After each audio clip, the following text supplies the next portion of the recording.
How can you lead the effort in your company to develop a game-changing strategy that would make all the difference? So you care about your organization's success. You and your company and your colleagues, you made it through the pandemic. But as you look to the future, you see that you could accomplish so much more than just more survival, more emergencies, more firefighting, and more fear. You could actually carve out the future that you want for you and the people that you care the most about. I'm hoping that's why you're here, because this is the Caribbean Strategy Conference, and my name is Francis Wade, and I am the co-host along with my wife and colleague, Dale Pilgrim Wade. Is listening in on the background. And I welcome you to the morning, second day actually, of our conference. And I can already see some emojis happening. And if you have never used our emoji, you know, been here to hear me, you can click on that smiley circle at the bottom and pick an emoji that you want and just kind of put up some picture. Oh, okay, everybody found that. But I also want to make sure, I think you're hearing me, but let's make sure, let's get your fingers working and put some, give me a hello. Are you hearing me clearly? Let's drop some notes and start talking, because this is going to be a day of full interactivity. And I want to make sure you're hearing me. Hi, Sharon. Let's see who we have. Kelly McIntosh. Great to have you. Hi, Vanessa. And Kelly says, looking forward. Great. We have a vocal group here this morning. I can see. Derek, you made it good. Buenos dias. So Derek is one of our presenters. Hi, Ami. Ami is a presenter also.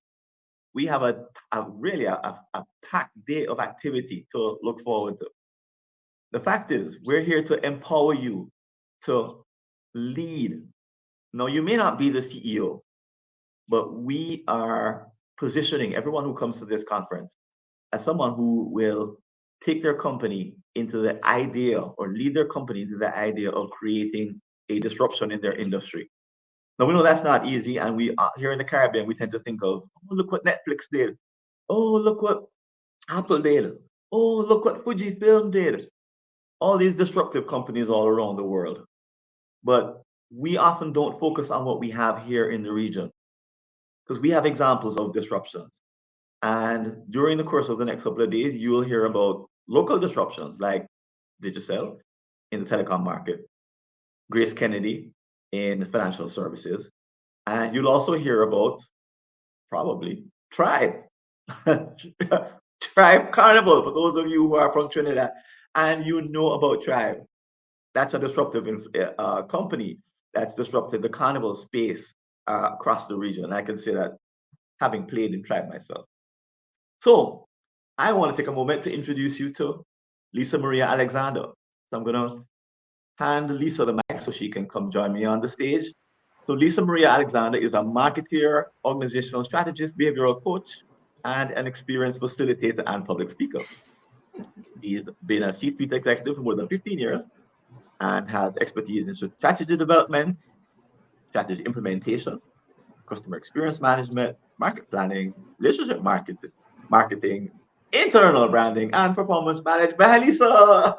Good morning. Are you hearing me? Are Yes, you but hearing me? Give me a thumbs up if you're hearing you're me. you're being The heard, one, but you're at the bottom of your screen. Can you move your camera so that we can see more of you? okay. The other All way. right. Is Ah, that good? Is that nice. good? Yeah, that's great. That's great. Well, good morning. You didn't say Caribbean woman. I need to put that at the top of my bio, that I am the quintessential. I consider myself Caribbean woman. So, I'm so excited to join you today, and welcome to everybody.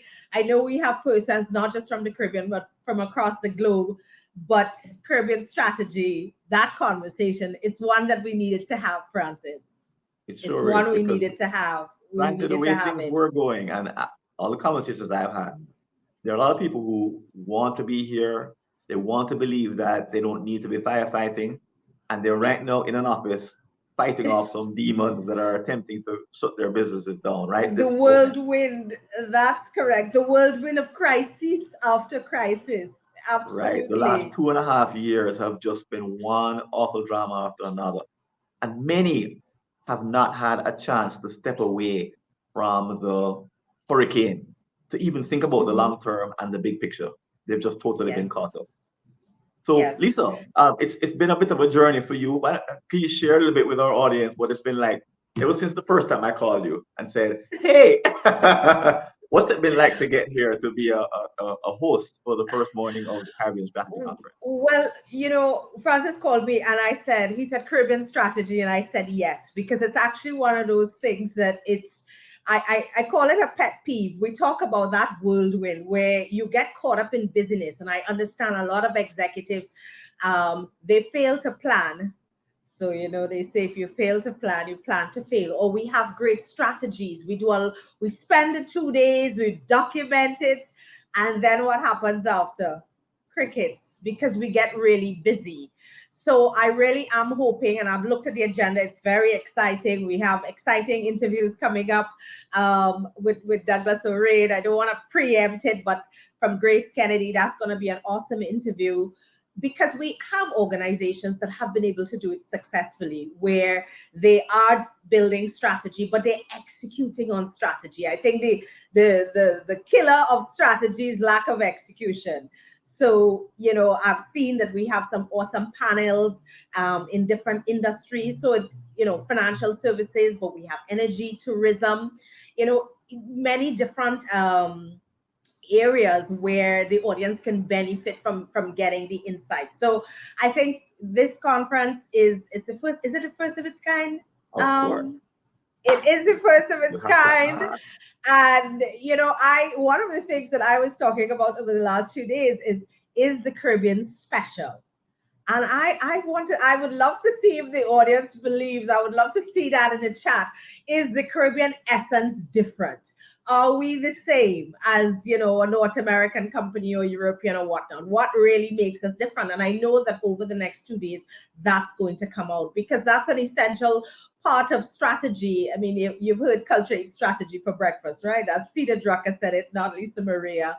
And the culture of the Caribbean is both it's our advantage, and it can also take us down if we don't manage it appropriately. So I know that we're going to have a great session this morning. Right. We have Somebody a very says yes, Fiwi Ting, the essence. I love it, Kelly. yes, yeah. We in our chats with CEOs and other and board members and people who sit in strategic planning retreats, they told us that they're just waiting. Some told us they're just waiting for this to pass. We call it the hurricane Mhm. mentality, that what's happened in the last 2.5 years is more like a hurricane than anything else, in that the hurricane comes and then it goes and then you mop up afterwards.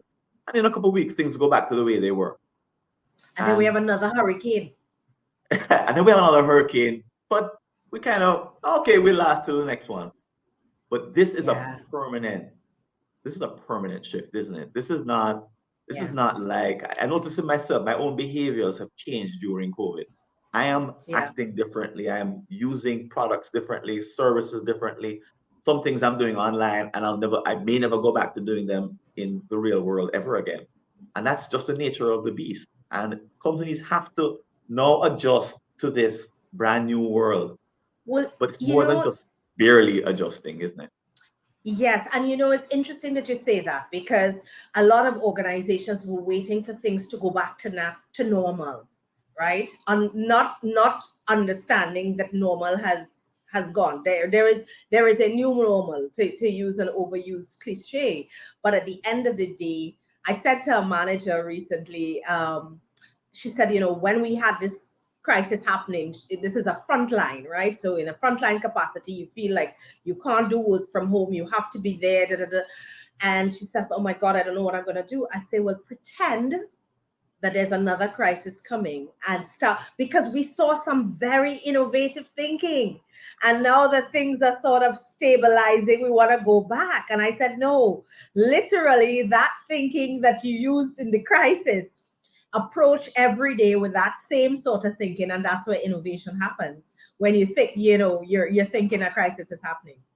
Right. And that's exactly the mindset we want to promote, because our big mission for having this conference is to have every single Caribbean company start 2023 with a disruptive, game-changing strategy already written and having everyone committed to it.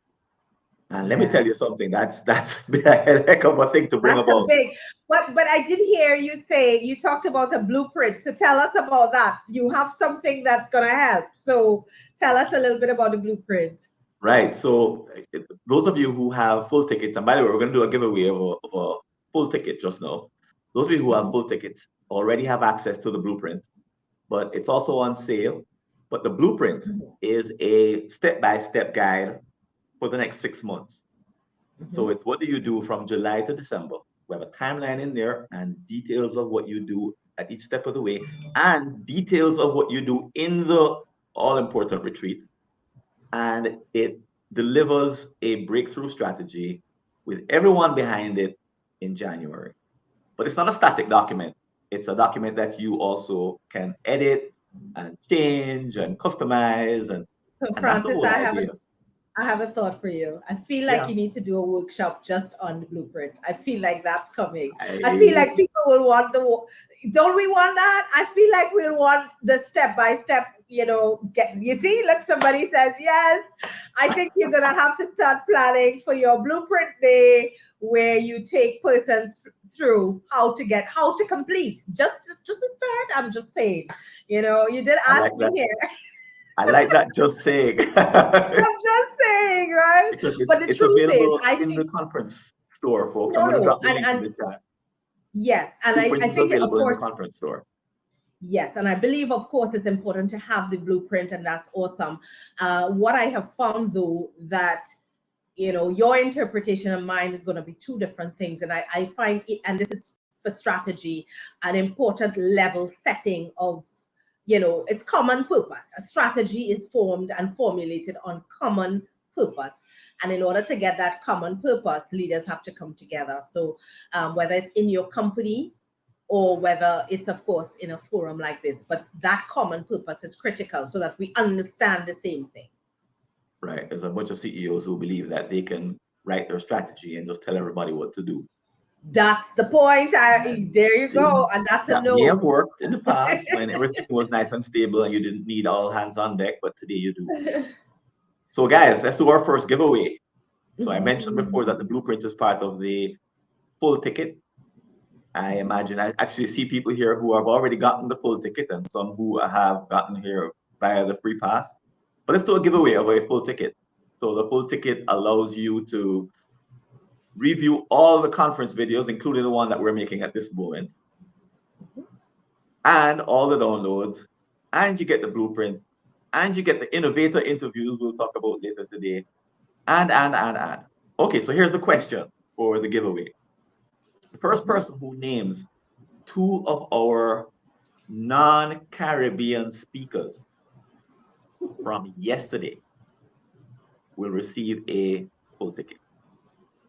The first person to drop that in the chat will receive a full ticket.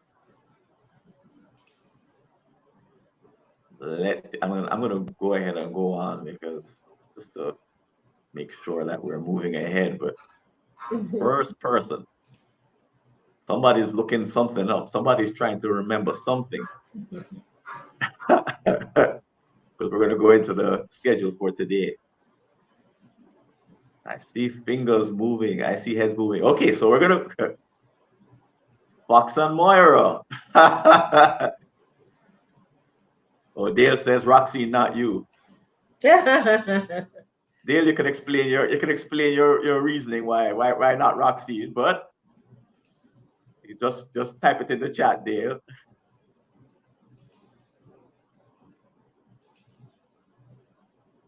Okay, I'll leave Dale to sort that out. But let's take a look at the virtual conference schedule for today. Oh, sorry, this is not today's schedule. I think I'm in the wrong place. Excuse me, colleagues. Live. We're live. Today is Friday, isn't it? All right. Friday. Okay, so here we go. So we have a full schedule for you here today on Friday. Wonderful. Coming up next at 9 a.m. is an interview with Douglas Orane by Lisa Maria Alexander. He's going to be describing the steps he took to to create the GK 2020 strategy back in 1995. If you do the calculations, you'll see that was a 25-year strategy, unheard of in the Caribbean at the time. And it's the reason there is a GraceKennedy today and all of its brands. And after Douglas Orane, we'll go into the Digital Transformation panel, moderated by Chris Record.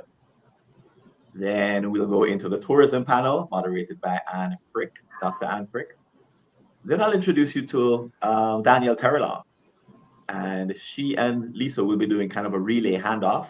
Just before we go on to lunch, we'll say goodbye to Lisa as the host, and we'll say hello to Danielle as the new host. And then we'll come back after lunch at 1 o'clock, and Daniel will take us through the financial services panel with Wendy Delmar, and then the energy panel with Dr. Dax Driver as the moderator. So these are some fine Caribbean minds, folks. We've also brought in a bunch of people from the outside the region, a bunch of experts, especially our feature speaker at 4 p.m. Jamaica time, Dr. Richard Roman. So he wrote Good Strategy, Bad Strategy, which I just finished reading. And he has a new book called The Crux, which is just coming out. He's calling all the way in from California. He's a former professor at UCLA and an expert, bona fide expert, coming to give us a perspective on that. Basically, the idea you'll be describing is there's this key part of every strategy, of every company's problems, and he calls it the crux. And if your strategy doesn't address the crux, you don't have a strategy. It's deep and it's extremely powerful. And it's the antidote to just kind of creating strategy as a high level something. So we'll close out the evening, Daniel and I. We'll have a couple of conversations, but we're going to have a very important networking session after we've closed out the evening. And that networking session is your opportunity to meet and talk with other folks here at the conference. You shouldn't leave each day of the conference without having met at least 2 people. At least 2 people who you don't know. That's the bare minimum, okay? So Lisa, what do you make of our whole day of activity? Well, I think it's quite an exciting one, and I particularly like the different industries, because sometimes we focus in one particular area, but as a Caribbean, tourism is very important to us, as financial sector, as energy. Those are some of the key areas, and of course there are others that really matter. So it's a great lineup. I know some of the hosts or the facilitators, so I know it's going to be awesome. And I hope persons can stay on and just kind of be part of the conversation. I think that's that's my message today, that yes, you can watch it. I know that circumstances you may be able to watch it, but while we're here, be part of the conversation. I think that's going to be very, very important, that sharing. Great. Also to mention that we have sponsors who, they're the only reason that we can have a free pass. So Crestcom and Arbinger are 2 awesome training companies that offer training for, whoops, there's something happening on their own here. Yes. Offer training to executives, up and coming managers. You'll hear more about them tomorrow in their sponsored session. We also have Bahamas Financial Services Board, another sponsor, and you'll hear about CaribbeanJobs.com, another one, and Helmsley Fraser, which is our final sponsor. And again, this would not be free passes would not be available without them. And also those of you who bought full tickets, thank you for your support. And once again, your support is helping us to offer free passes to all of the, we have hundreds of people, 700 people registered, by the way. So we have a lot of people who are interested in the topic, and you'll see them in and out today. So thanks to our sponsor. But let me ask you guys, I'm going to show you the map that you've probably seen. So you know that we have downloads available today, and it's a shorter list than yesterday, but this is the list that's available 24 hours. But as you probably know, our conference is made up of 3 venues. Currently, you're in the bottom left-hand quadrant, which is we're in a live session on AirMeet. You can also, of course, go to those pre-recorded content videos and listen in and watch and learn. And we also have a chat that's going on right now on Volley. That's our conference chat, 24 hours a day. When the sessions aren't live, we're not either networking or listening to our presentation. We'll be contacting each other in Volley, and presenters have already started talking to participants, which is kind of what I really, really want to have happen in Volley. And finally, we have a conference store where I gave you the link a while ago, where we have items from our speakers, and that includes the blueprint, which is also available. But tell me in the chat, based on all that you've heard, what's one thing you want to get from, let's just say today? What's one thing you want to get from today?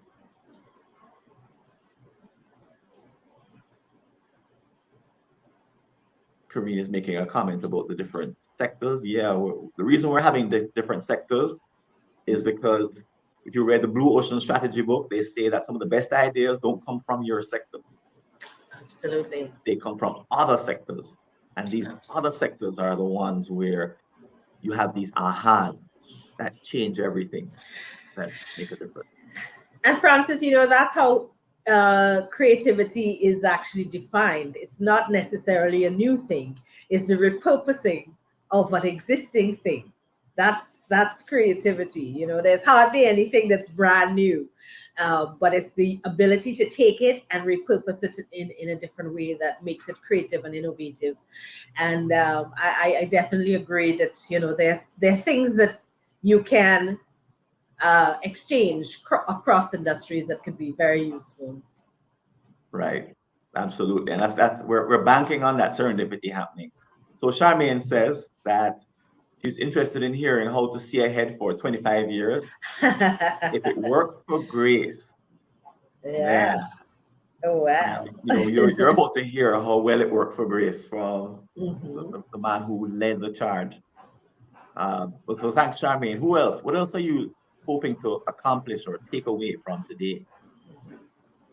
And there we have Douglas Orane. He's dropping a comment right there in the chat. He's looking forward to his session. He's so ready. Roxine says, one thing on my list of things that she said take away. Again, forecasting and how Douglas Orane did that. How did GK do that? Because there were many people who still say it can't be done. We have these conversations with prospective clients all the time who tell us they want to do 5-year strategies. And our word to them is a 5-year strategy is basically the same strategy you've always followed, just at a couple of percentage points different. That's not game changing, and it won't give you a breakthrough. Vanessa says how to become a strategist. Excellent. How to think strategically and how to bring that to a team, because every executive team that we work, some people are strategic thinkers and some people aren't. Always a mix, right? Right, Lisa? There's some who just absolutely. They're just not able to think like that, and that's not a bad thing, because I would say you need your tactical, you need your persons who have to stay in the moment, but at the end of the day, at the leadership, you definitely need the vision. Absolutely. And sometimes I've been in sessions where the CEO is not visionary. Yeah. He or she, they're really smart people. Yeah. And they've been able to bring out an innovation that got some competitive advantage. But ask them to think ahead. I actually had a conversation with a fellow in France who's a CEO about 2 weeks ago. And ask them to think ahead 25 years and get everyone to be thinking ahead. And sometimes CEOs have a really hard time because they're more innovators in the moment than they are strategists. Correct. Sometimes that leads them to bring on a whole new CEO. So that's sometimes happens with some companies, right? Well, we're going to have that in a conversation with Douglas as well. That is definitely that short-term orientation versus the long-term vision. He is definitely going to tackle that for us this morning. Great. And Karine says she's looking forward to being empowered. And I'm also hoping that that's what happens out of our conference, is that some heck of an inspiration kicks in for Yeah. people who are still beaten up a little bit by the pandemic and the supply Yeah. chain problems and the recession and the inflation and the war. And they're just kind of tired and exhausted. And they're barely going through, and they just can't, they're still kind of hoping it will go back to the way it was. Yeah. And it probably won't, but the inspiration we want to give people is about moving forward, right, Lisa? Absolutely. It's really about how do I it's about the vision, but it's also about, and Douglas is going to speak to it, it's making the vision a reality, because you know, vision without execution, or that ability to translate the vision to others, that's another pitfall of strategy. It's a great vision, but how do we make it editable and biteable for everybody in the organization? And Douglas is going to talk about that as well, from the ground up. Everyone is aware of what the strategy is, and we're all working towards it. So that's important. And let's take one more comment. Lisa, you want to take that one? Sure. More clarity on how to become a strategic thinker. Being able to conceive in the mind, map out, communicate, and communicate it in a way that is understandable to others. She wants to hear from the experience of variety of industries. That's a great one, Cheryl, but you've got it right there. You see that piece about communicating? That's something that, sometimes executives forget. So the strategy lives in the boardroom.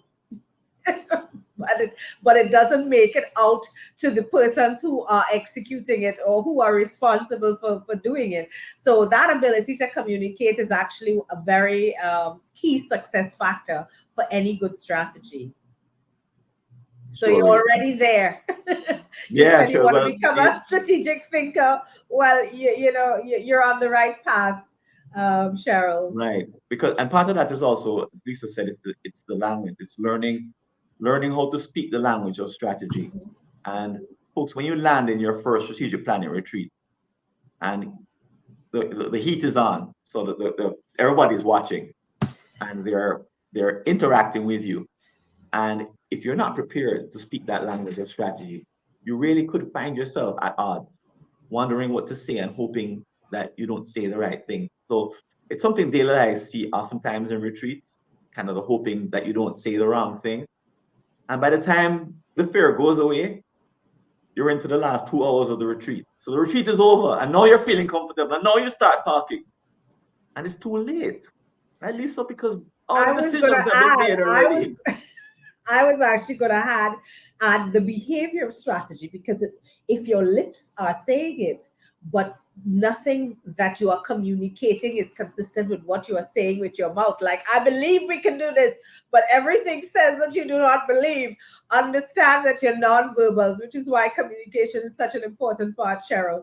Understand that in the business of strategy, your nonverbals and the behavior of the leadership has to model the strategy as well, because that's another pitfall, that your behavior does not model what it is you say that you want. Right. Okay. Don't start me. Those are all my pet peeves. All the So things Lisa, that get me going. you could query them of Douglas. And Lisa, it's about that time to introduce Douglas. So why don't you, Yes, and I'm I'm gonna sure hand the he's stage on and over to raring you to go. and just introduce Douglas, and I'll bring him up all in the Yes. same. So go ahead. Right. You're gonna introduce him? I was gonna say it's the Honourable Douglas Orane, Go just to ahead. clarify. Hello. And he, of course, is the former CEO and the former executive chairman of GraceKennedy.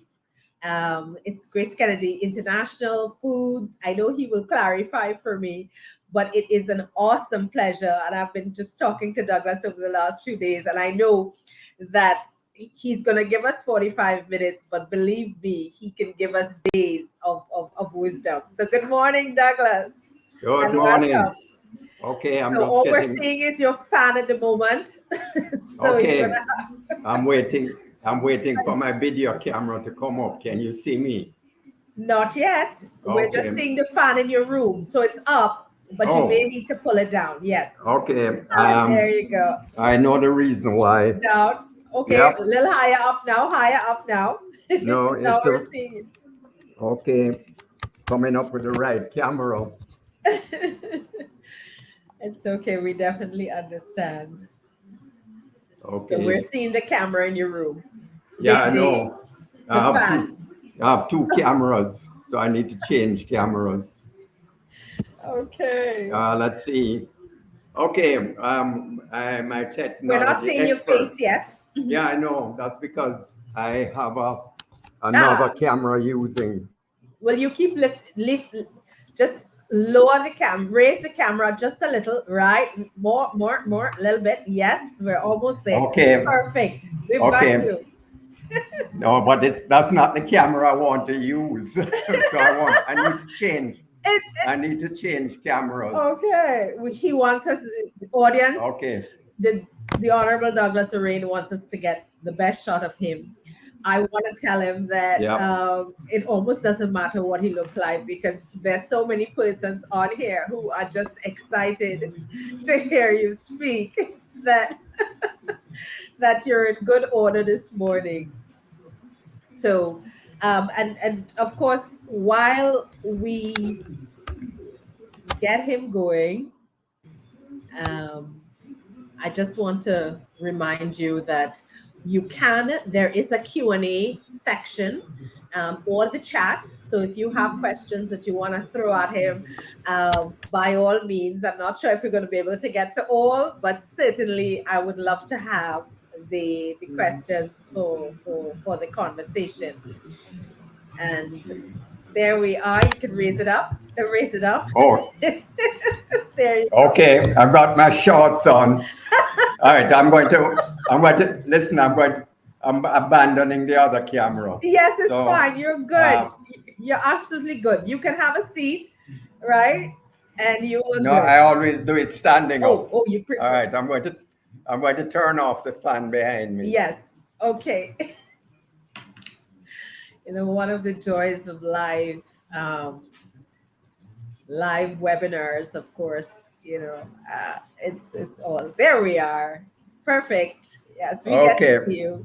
Wonderful. Are you hearing me? Okay, great. Lisa Maria, wonderful. I'm going to speak very quickly to make up this 5 minutes. But no. Take your time. All right, but here's a joke now. I went out and bought a new set of headphones because last time, 2 days ago, Francis said he heard an echo. Are you hearing an echo?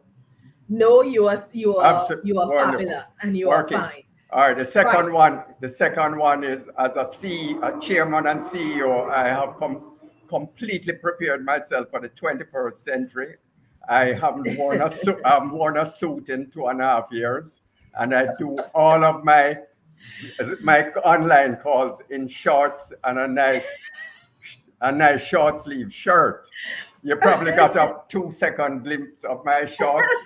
Listen, global warming is here in the Caribbean, so get used to it as a leader. Well, it's a fantastic way to start, and I would say that you're also in the Caribbean, so the shorts and the shirt is appropriate for a Caribbean strategy conference. Absolutely. So Douglas, let's just jump right in. And I know that everyone is very interested in hearing about, your time at GraceKennedy, but let us start with, that whole idea of disruption. And when you started with your 2020 vision 25 years ago, it was, oh my God, unheard of to do planning for that long. Could you share for us the context before you even get to the vision? Could you share in 1996 what was the prevailing condition that made you or led you into a 25-year strategy? Okay, well, for those who are watching, very similar to today, so there are a lot of lessons to learn. We had high inflation, increasing uncertainty, all kinds of possible external disruptions. So let me describe how we felt at the time. Jamaica in 1995, 96. We at GraceKennedy, all of our people working together felt like we were running up a down escalator. What do I mean by that? 2 steps up and 4 steps back. Why? Because we would give salary increases of 20% at the beginning of the year, which looked wonderful. But by the end of the year, inflation was 40%. So we're worse off. And this kept happening year over year. We're in a low productivity, high inflation environment. So we said to ourselves, we can't continue living this way.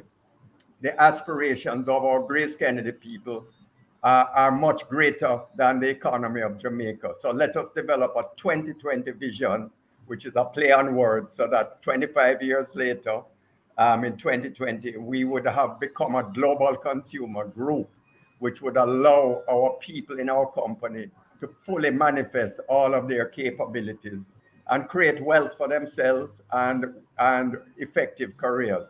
And that's what we did. So January 1996, I launched a 2020 vision to 300 people at the conference center in Jamaica.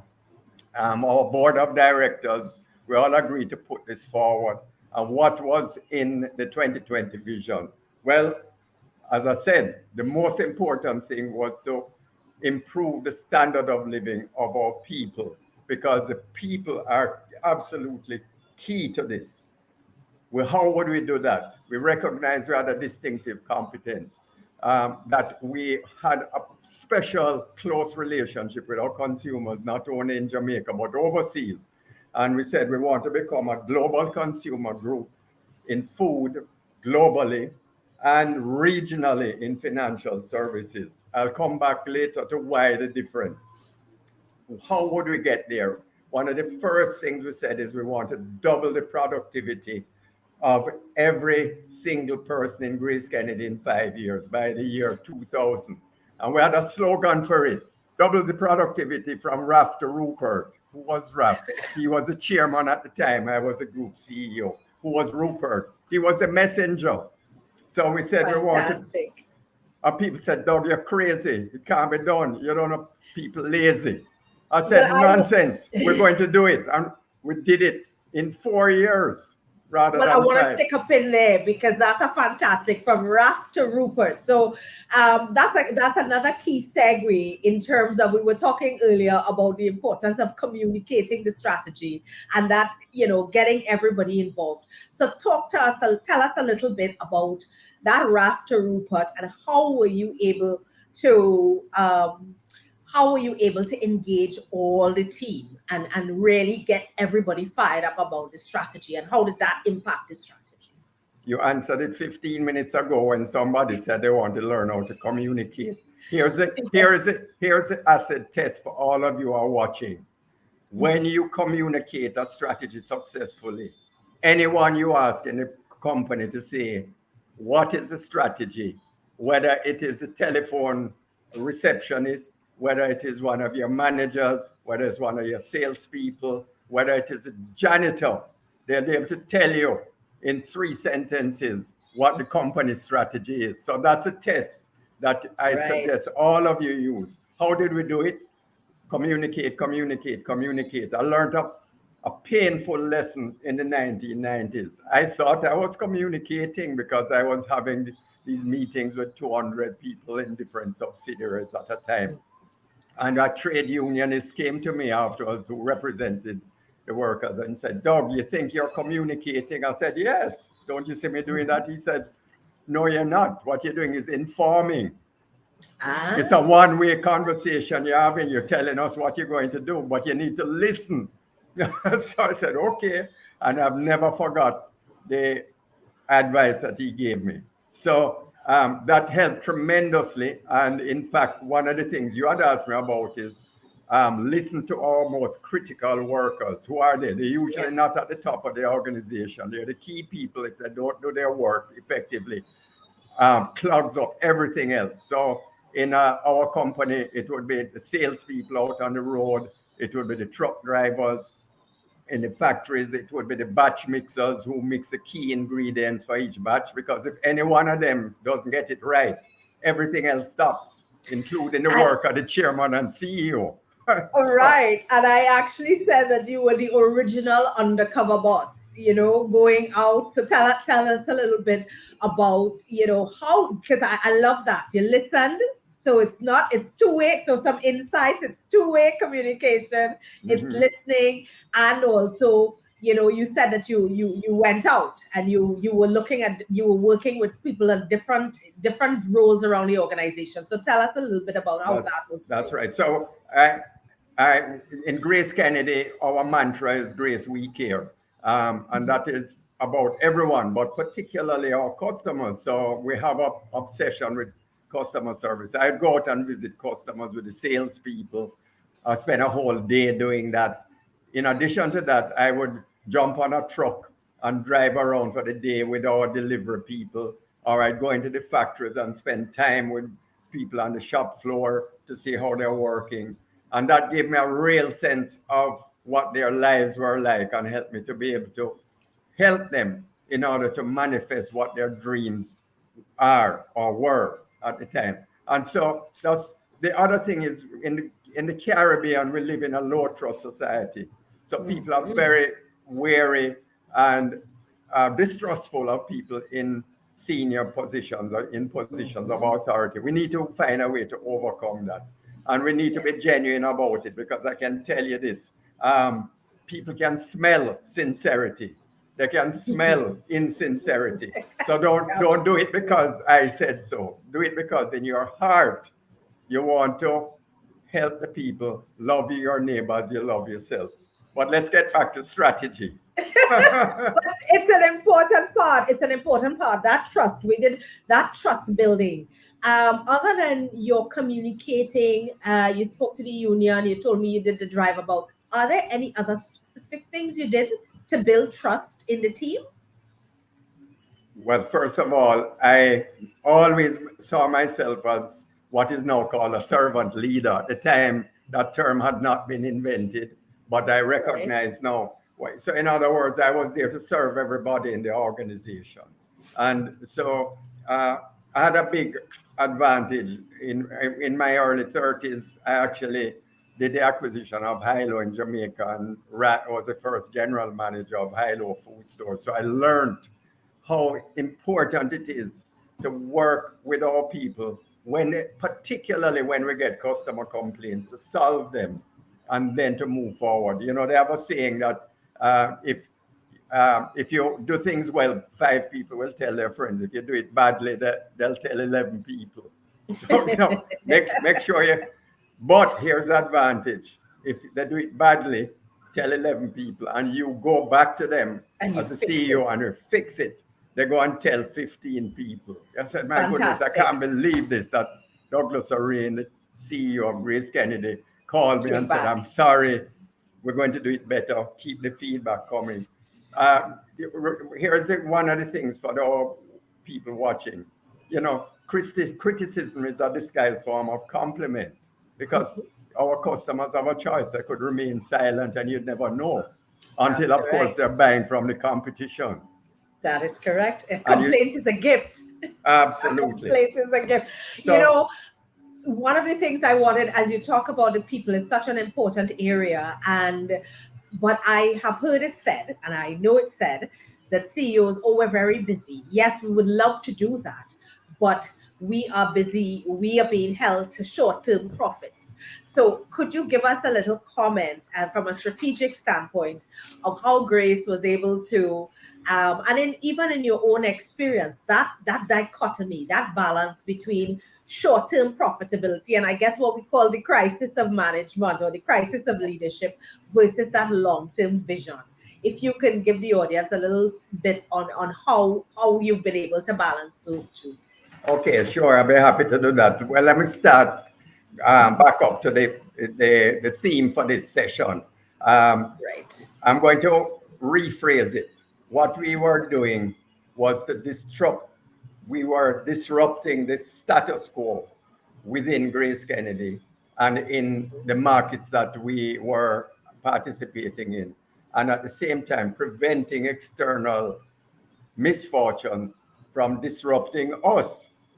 And of course, one of the things that can distract you is if you're investing for the future and your quarterly profits are down and people say, well, what's wrong? You should cut back on that. And so we can say a bigger short-term gain. The way to handle that is to explain very carefully to your investors, if you're publicly listed, to all your shareholders on the stock exchange, exactly what you're doing. So let me give you an example. By the way, I have listed out 5 external obstacles that we faced, which all have lessons for managers and leaders today. All right, Sure. the first one, in the 1990s, when we developed the 2020 vision, Jamaica was a low productivity home country that we are operating in, as you can see from the rate of inflation and all the other issues that we faced at that time. So what we did was massive investments in transforming, but starting with our manufacturing businesses and also our technological support in the back office. It cost a huge amount. Obviously, it had a temporary effect on profitability, but we explained it to our shareholders and, most importantly, to our people internally. Because one of the things you want is for your own employees to be the messengers of what we're doing and to be engaged. And it worked. As I said, we doubled productivity in 5 years. There are some other issues that are important. I'll mention one other one at this point in time, which is that in the Caribbean, traditional companies, we have all grown up in protected markets. And the tendency that happens is that the organization becomes very stratified in a pyramid structure. Once the markets are opened up, which they were in the 1990s and continues to this day, one is exposed to competition of a different kind. So you must go for a flatter organization that's more nimble. And I would say typically Caribbean organizations have been very slow to react to that. Perhaps I saw it differently. I never saw GraceKennedy as a big company. I said, this is a tiny company in a big world. And so we need to prepare ourselves. So what we did was spend time explaining why we had to streamline the organizational structure. We did a lot of different things in terms of the way the organization ran internally, making people much more self-managing. But I want to stick up. I want to. Sorry. Finish. Okay. One of the things people ask me about it all the time, they said, Doug, how did you all manage to reduce the size of your board of directors from 24 to 12? And I said the reason is we all realized that we needed to function differently in this new era.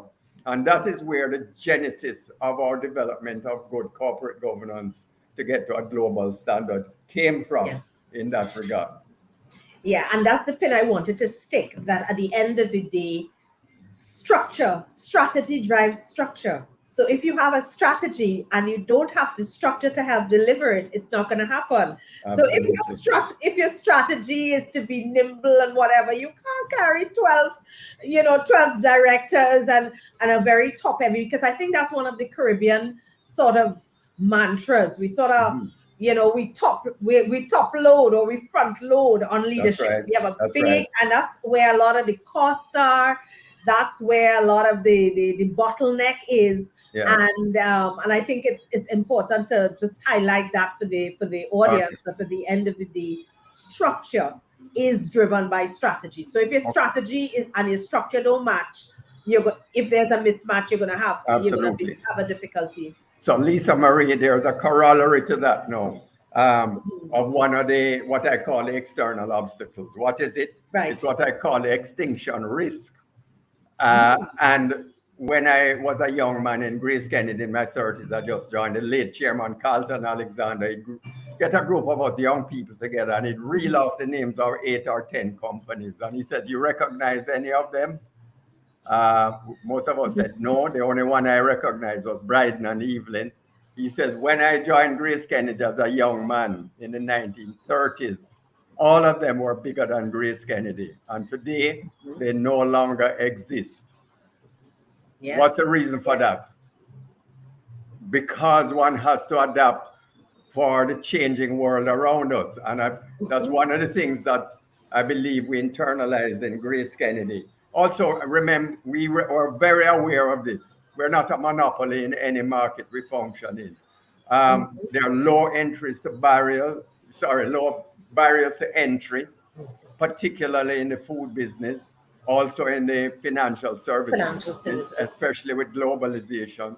So therefore, are constantly finding new entrants to compete, and we have to determine what is our distinctive competence and turn it to competitive advantage. Yes, stick one pin again in that this where of course we're talking about the GraceKennedy experience, but it's applicable for the region, right?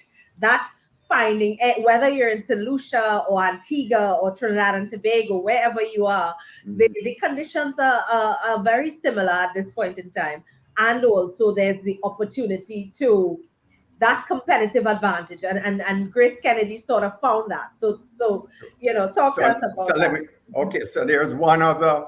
Well, I think I've covered 3 out of the 5. Yes, I have you jump in, but it's okay. Yes, I'll get you to recap at the end. All right. So one of the things I'd say to all those watching, if you're going to communicate, make sure you make notes the night before, so that you don't get distracted by whoever is the interviewer. So, I'm being candid. But the other thing that we were very aware of is what we call black swan events. What are black swan events? Events that you can't predict, you never thought would ever happen. We never thought there could be a 2008 financial crisis. We never thought that the government of Jamaica could default 3 times on its national debt. But today, look at where we are. We never thought we'd have COVID. We never thought we'd have supply chain disruption. We never thought that Russia would have invaded Ukraine. So these are, how do you prepare for it? What we did, we adopted scenario planning very early. What do I mean by that? We would develop a series of scenarios, and the first one we did was 3 scenarios. The world in the pits, that speaks for itself. Really bad news, business as usual, and then what we call the digital world. And we said, if we are in any of those 3 in the future over the next 25 years, how will we thrive? And we developed a strategy for each one. Guess what the remarkable finding was?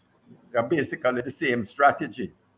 In other words, it was based on developing our internal competencies, employee engagement, listening to customers, developing ideas, experimenting at the edges of the organization, protecting our core business. And it has worked. The question to ask each of you, when last did you do scenario planning in your organization? Actually, we got a lot of resistance early when we started doing scenario planning. People said, but you're being negative. You're thinking about all the worst things that can happen. I said, yes, because if they do, we'll be ready for it. And here we are in that regard. And since we want to get questions from the people watching, the 5th one that I will speak about that helped us to build out, there was, when we decided we wanted to become a global consumer group, and we scanned the world, we recognized we needed a solid intellectual property platform that covered the entire globe. What do I mean by that? We needed to make sure we had all intellectual property rights to all our brands, not only in Jamaica, but the entire world, all the countries that we operated in or were going to enter. And it's something that, to our participants, make sure you check out your intellectual property to make sure you have the appropriate ownership. You don't want to build something on something you thought you owned, only to find out that you really didn't own it. So that one really worked exceedingly well for us and provided the foundation for our globalization. Fantastic. So I've completed my 5 external events. So over to Lisa Maria again. No, I want you to recap them. They went pretty quickly. Give us just the top line of the 5. I won't interrupt. Just give us the 5 again. Okay. Well, the ones are, I'll go through them. The first one was we were in a low productivity home Right. country. Okay. What did we do? We doubled productivity in 5 years for each and Right. every employee. The second one is we had incomplete intellectual property in terms of globalization. We made sure that we acquired whatever brands we needed to around the world in order that we are building on intellectual property that we owned in terms of our trademarks, etc. The third one was that we flattened the organization because we recognized that we are competing not only in Jamaica or the Caribbean in protected markets, but in the entire world. I would give in the factories, for example, we had a meeting in the 90s with our factory that produced ketchup. And I said, how many competitors do you think we have in Jamaica? And they said, 6, 7, 8. I said, the answer is 15. I said, how many do you think now that the markets have opened up and the import barriers, trade licensing have come down? How many are there just in the Western Hemisphere alone that produce ketchup? And they said, maybe 20, 30, 40. The answer is 6,000. So therefore, it's a different world, and we need to recognize that early in order to prepare. Okay, the fourth one is preparing for Black Swan events, and what we did was to do scenario planning, so we are prepared for any unforeseen event as best as we could. And then the fifth one is what I call extinction risk, which is don't be complacent because you think you're a big company. Or that you have been around for a long time, because the world does not owe any of us a living.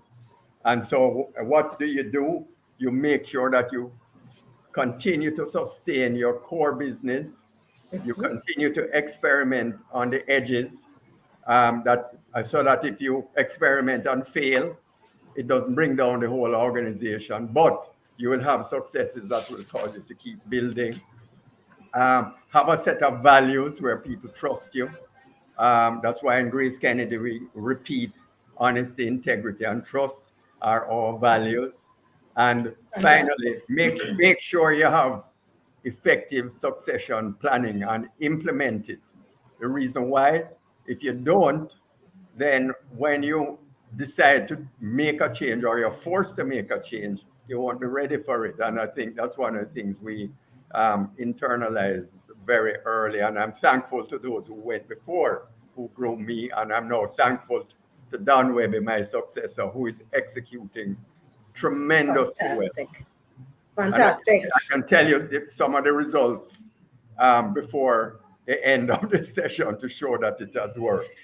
I'm so happy to hear that. There's a question I want to take from Cecile Watson.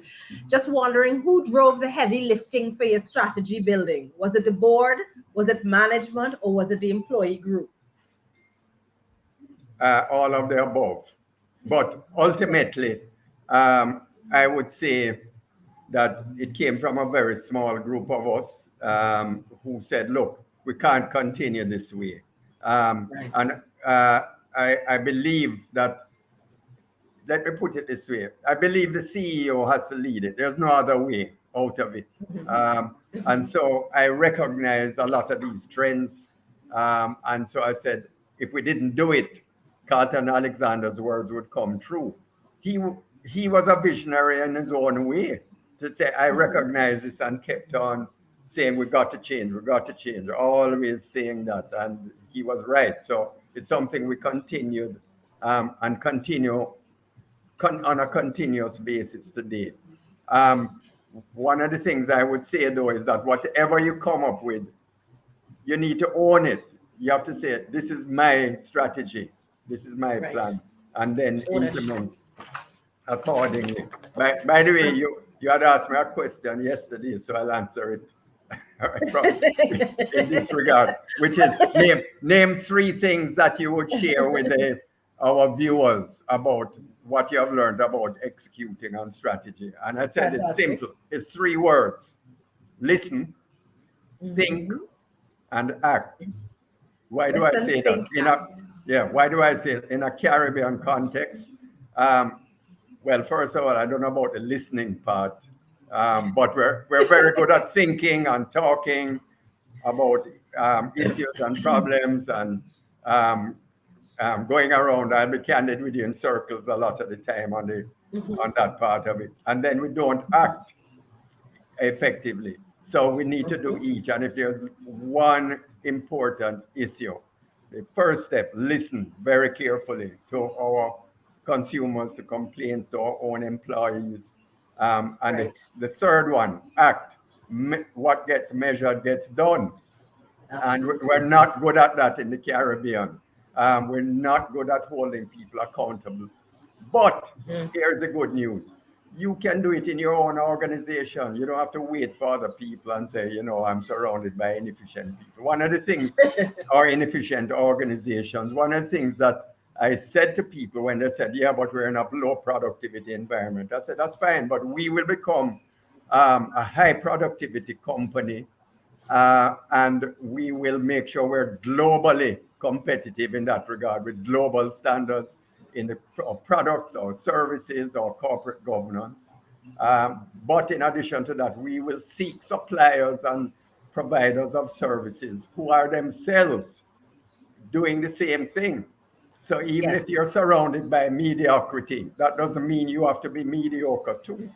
that's a very important Just point. get on with it and measure. The reason why we double productivity in 5 years, we came up with a very simple measure, which is profit in US dollars per employee per year. And that's what we measured because it's so easy to understand. No, a lot of individuals say, yeah, but it's not a unique enough measure for every single person. I say, I know that, but we Right. want something that's easily understandable by everyone from Raf to Rupert. That's right. And everybody understood it, and you could measure it because we were a publicly traded company. Every quarter, you could see our results and measure it yourself. Yes. I want to just give you some comments from the chat because I'm not sure if you can see them, but there's somebody from Kelly McIntosh. She's actually validating. She said that as a former Grace team member, top leadership owned and communicated the strategies. So kudos there. It means that, she's validating what you've said. And she said it was always clear what the vision was. It was always clear what our role was. And this is a function of leadership, visible sponsorship from the very top. So, somebody's validating what you have said. And of course, Thank you, Kelly. I love that though. Listen, think, act. We can call that, LAT. Listen, think, act. But that's also very, very important. You've preempted me on the questions, but there was one that I had one left. As we have other comments come in. GraceKennedy is now a global brand serving the Caribbean diaspora. Talk to the Caribbean about what is the Caribbean essence that they should leverage. And you talked about how in one of the publications that you went to what you knew, which was the Caribbean diaspora, their taste, their interest, and you use that to the competitive advantage for GraceKennedy. You and the team, of course. Talk to us a little bit about that. Okay, so I can only speak for ourselves. Every other company in the Caribbean, you need to determine what is your distinctive competence, which I don't know what it is, and turn it to your competitive advantage. But we knew what our distinctive competence was. We understood our customers and consumers in the food business, not only in Jamaica, but in the diaspora. I spent a lot of time walking around Brooklyn and in Brixton and in Birmingham just to get a sense for what was happening. So we knew there was a huge unmet need for Jamaican and Caribbean food that was not being met. And we knew that from in the 1980s, in fact, long before we developed the 2020 vision. But in addition to that, we knew there was an unmet demand for people who said, we want to bring or send our money back home. One of our directors went to Central Florida and met with some cane cutters there from Jamaica. And he said, his name was Joe Lee, bless his soul. And I said, Mr. Lee, well, I want to send my money back to Jamaica, but when we send it in the post and teeth it out, and if I send it with a friend on the plane, I don't know if my baby mother go and get it, or she want to go and get half. So I said, oh, there's an opportunity, huge opportunity for remittances. And we were well prepared for it. So when the opportunity came that Western Union said, we're looking for an agent, we said yes. And we moved with it right away. And now it's grown into one of our largest businesses, the partnership with them. We represent them in 12 countries around the Caribbean. So what are the lessons from that? Determine what your customers recognize as a distinctive competence that only you offer. And we knew what that was in our case. And we built on it. By the way, that's why at the beginning I said we have a distinctive competence globally in ethnic foods. Our distinctive competence in financial services is regional in the Caribbean because we understand the Caribbean region, we understand our Caribbean people. But we're not going to say we want to go and establish financial businesses in Southeast Asia because it's a part of the world that's growing faster than anywhere else. So one has to understand what you're good at and where you're good at it. Yeah, and actually it underscores something that I'm very passionate about, which is know your customer. It seems like, sometimes it gets overlooked. It's so simple that, as you said, you walk Brixton, you walk Brooklyn, you know who your customer is, you know what their needs are, and you know what their unmet needs are. And I think, that augured well. So that's an actually great point. I see another question here for you. What do you think are the top 3 challenges facing Jamaica and the private sector performance over the next 5 to 10? So because this is a Caribbean strategy conference, I know you can speak about Jamaica, but make it as broad as possible for those, in terms of just how the challenges you see facing Jamaica and perhaps the Caribbean, if you can. Okay, well, that one is coming out of left field. But there's one that is, I think, top of mind for everyone, and we don't speak about it. Corruption. Corruption is number 1. I would say it's number 1, 2, and 3. So why do I say that? Because it's so corrosive to whatever is happening in our society and our economy, and it affects every individual.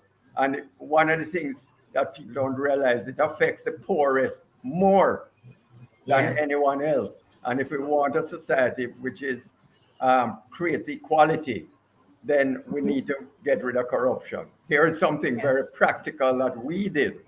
McKinsey did a study in the early 2000s where they surveyed investors both on stock exchanges and privately, and said, what's the relationship between good governance, good corporate governance, and what you would pay for shares in a company?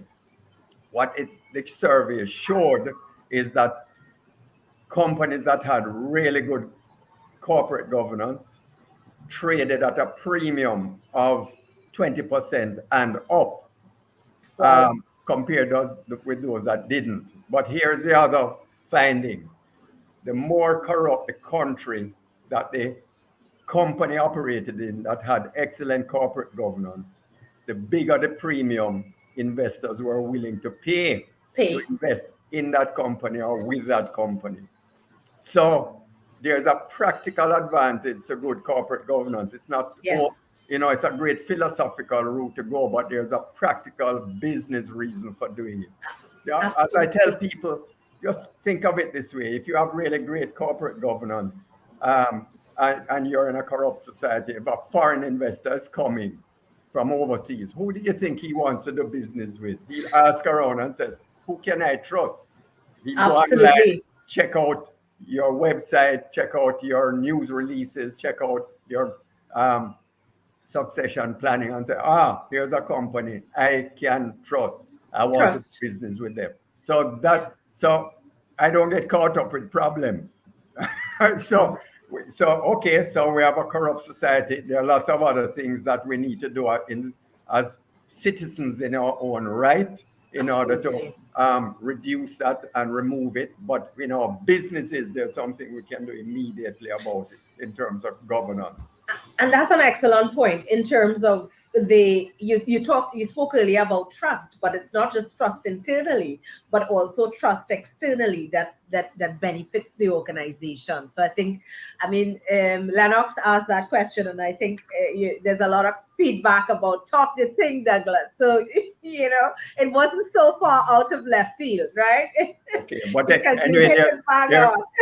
as Francis saying, we have 2.5 minutes left, and there's a question that I know you want to ask me, Lisa Maria, Go which ahead. is, has the 2020 vision worked? In other Talk words, to us. 1996, 2020, what's the result? Yes. Okay, here are the results, folks, if you have a pen and paper. Drum roll. Okay, all right. In 1995, GraceKennedy's revenues were 303 million US. 2021, 862 million US dollars. Triple digits. 1996, profit 10.5 million US. 2021, 55 million US profits. PE ratio, price earnings ratio, 1995, 3.4, 2021, 12. We had set a goal to earn half of our profits from outside of Jamaica by the year 2020. 2021, what was that figure? 45%. So I owe a tremendous debt of gratitude to those who succeeded me, Don Webby and his team, for continuing this work. Because remember, the 2020, I retired in 2011. So there was another 9 years to go for others to carry this on. And that's why cross-generational engagement is so important. But here is a lesson I'd leave you with. Having a vision is aspirational. Most of these objectives we have exceeded, but some we haven't. So, for example, we haven't reached 50% in terms of profits from outside of Jamaica, but we're on the way to get there. And Don has set an objective. We're going to surpass that, where they have developed a 2030 vision. In addition to that, the valuation of our company. Yes, we're at a PE ratio of 12, but in the developed world, a company like ours, if you're on the New York Stock Exchange or the London Stock Exchange, you'll be trading at a PE ratio of probably 25, double. So that's a work in progress for us as well in that regard. So the fact you don't meet it on the exact year doesn't matter, so long as you keep it ahead of you. That you said, that's the mountain I'm going to climb and I'm going to reach the summit. Fantastic. Thank you so much for that. And as we round up, there was some really, really fantastic nuggets in there. The corruption versus corporate governance and really investing in that. That was a key takeaway from me because it didn't come up before. And that cross-generational succession and employee engagement, those are also very strong points. And of course, you gave your top 5. How you move from low productivity, flatten the organization, preparing for black swans. I think I've got it. Intellectual property, the core values, and of course the extinction risks. So Douglas has been really great. I know Francis is going to drop in very soon. Do you want to, and you've just given us an awesome what we call fiscal report. So it's all under the backdrop. The proof is in the pudding, as they say. Even if every single thing wasn't achieved, there was such a tremendous growth of the organization. So thank you for that. I know persons are on standby. If it's grace, it's got to be good. Yes. So I really want to thank Douglas this morning, and thank you, audience. Next up, we have the digital panel that is digital disruption. There he is. He's coming up already. There they are. So I'm going to step down for a minute and I'm handing over to you. I'm handing over to you, Christopher, Moira, and Kevon.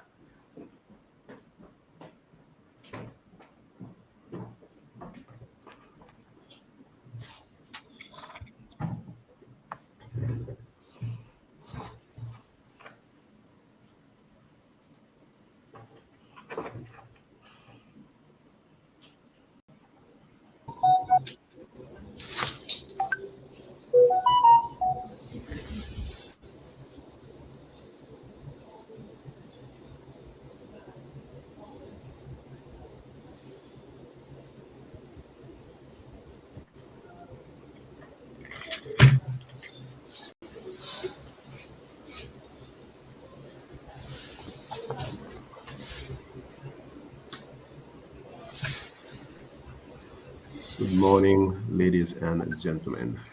Is everybody hearing me? I can hear you, Chris. Morning Yes. to you. Fantastic. Morning, Yes. Kevon. Morning, Moira. Good morning, everyone. Hearing you loud and clear. Right, Dale, Francis, do we just jump in and get started? Or do we wait a few minutes or anything like that? Because we're ready to go.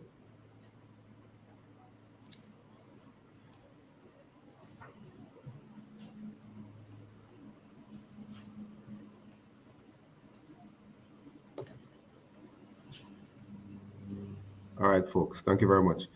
Okay, so good morning, ladies and gentlemen, all across the Caribbean. Welcome to this year's staging of the Caribbean Strategy Conference. Had a great session a while ago, listening to the Honourable Douglas Orane talk about how GraceKennedy moved from their challenges 25 years ago to executing on its vision that it had at the time, and all the various, I guess, potholes, things to look for.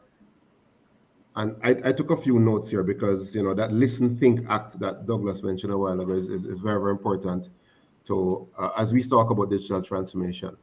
So this panel that has been organized by our friends Francis and Dale is a very interesting and balanced panel because we have experienced management consultants turned politician. We have we have still practicing management consultants advising small, medium-sized businesses of across the Americas, and of course we also have persons supporting. I guess I'll call it public sector. So, quick high-level introduction. Well, I'll ask each person just to kind of give their own introduction. There's a one-line introduction, not too long introduction now. For all the folks online, and I see about 50 people online, please ensure that just go to the webpage and everyone's detailed bio will be there. My name is Christopher Rickard. I am the Chief Executive Officer for an organization in Jamaica by the name of TTEC. And TTEC provides cybersecurity services and IT management services. Simply, we tell people you do not need to go and hire an IT department. We will become your IT department. If we already have an IT department, we'll help that IT department deliver higher and better value for the organization. That's simply what we do, an IT outsourcing. So that's what my organization does. So hand it over, Moira. Go ahead, intro. Sure. Good morning. Hello, everyone. I'm Moira Edwards. I've been collecting technology insights for about 30 years from consulting, from aviation, and from the nonprofit sectors, and in places as diverse as Ireland and America. And I'm thrilled to be here. Fantastic. Kevon? Hi, good morning, everyone. My name is Kevon Swift.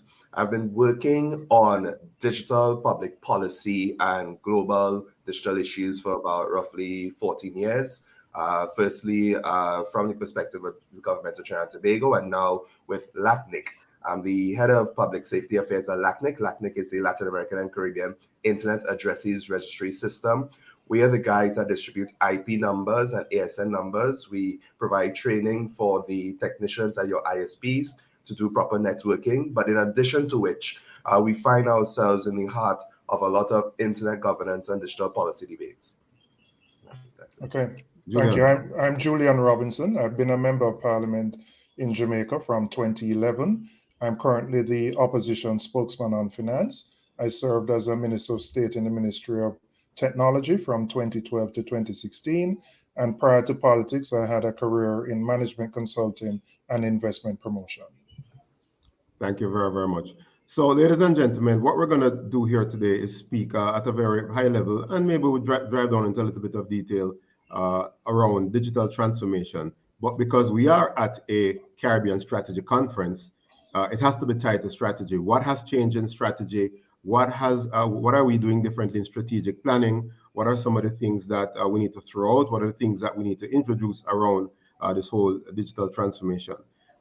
Question that I asked, our panelists when we had our pre-meeting is, is there a difference between this whole digitization, digitalization, digital transformation?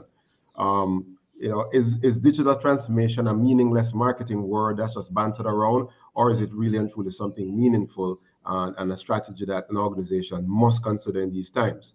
The whole pandemic for a lot of us has changed a lot of things around digital. One of the things in my world that I found, we got a lot of calls in March, April, May of 2020 when people actually realized that this thing was real, was helping people go remote. The organization had no laptops. They needed laptops. I don't sell equipment. I made references to lots of people, for them to go equipment. We had to come in and help a lot of people secure their environment, because cybersecurity is a massively important thing going into any sort of digital transformation. The other thing that happened with a lot of folks is that they looked around at some of their competitors, and the competitors who took digital seriously earlier was way ahead than them. And so some organizations were able to sell their products and services online, and others weren't. And the ones that weren't able to sell online, that was a problem. So what we want to explore here this morning is just around, okay, we are here right now, 2 years later, and believe it or not, we have thousands of organizations across the Caribbean that have not started a digital transformation journey yet. They have not put up a word to it, and not just companies, but even governments and government agencies. So I'm very, very happy that Julian is here with us as a former technology minister.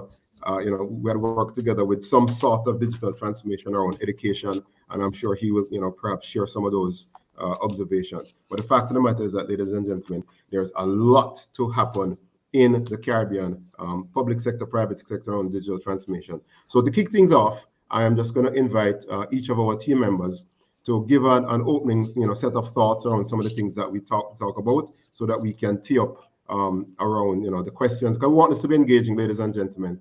Any questions you guys have out there around digital strategy, what needs to be changed, in the thinking in the organization, what makes a digital transformation project successful, why some fail and all of that. So those are some of the things that each of our speakers will share some of their experiences on.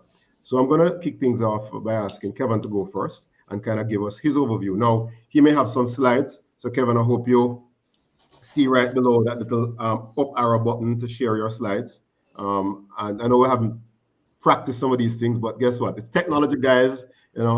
It may work, it may not work. Let's keep our hands on it. Kevon, go ahead. Okay, I hope it does work. If not, absolutely no problem. JLR Francis will help us and jump in. And right, good. Figuring out the technology.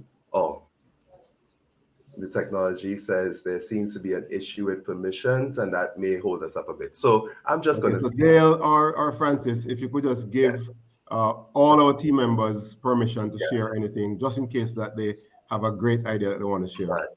It's okay. I would have liked the visual to accompany what I'm saying, but I'm just going to speak about this.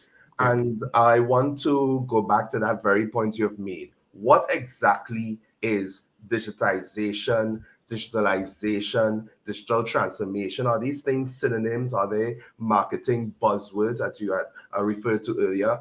They are not that at all.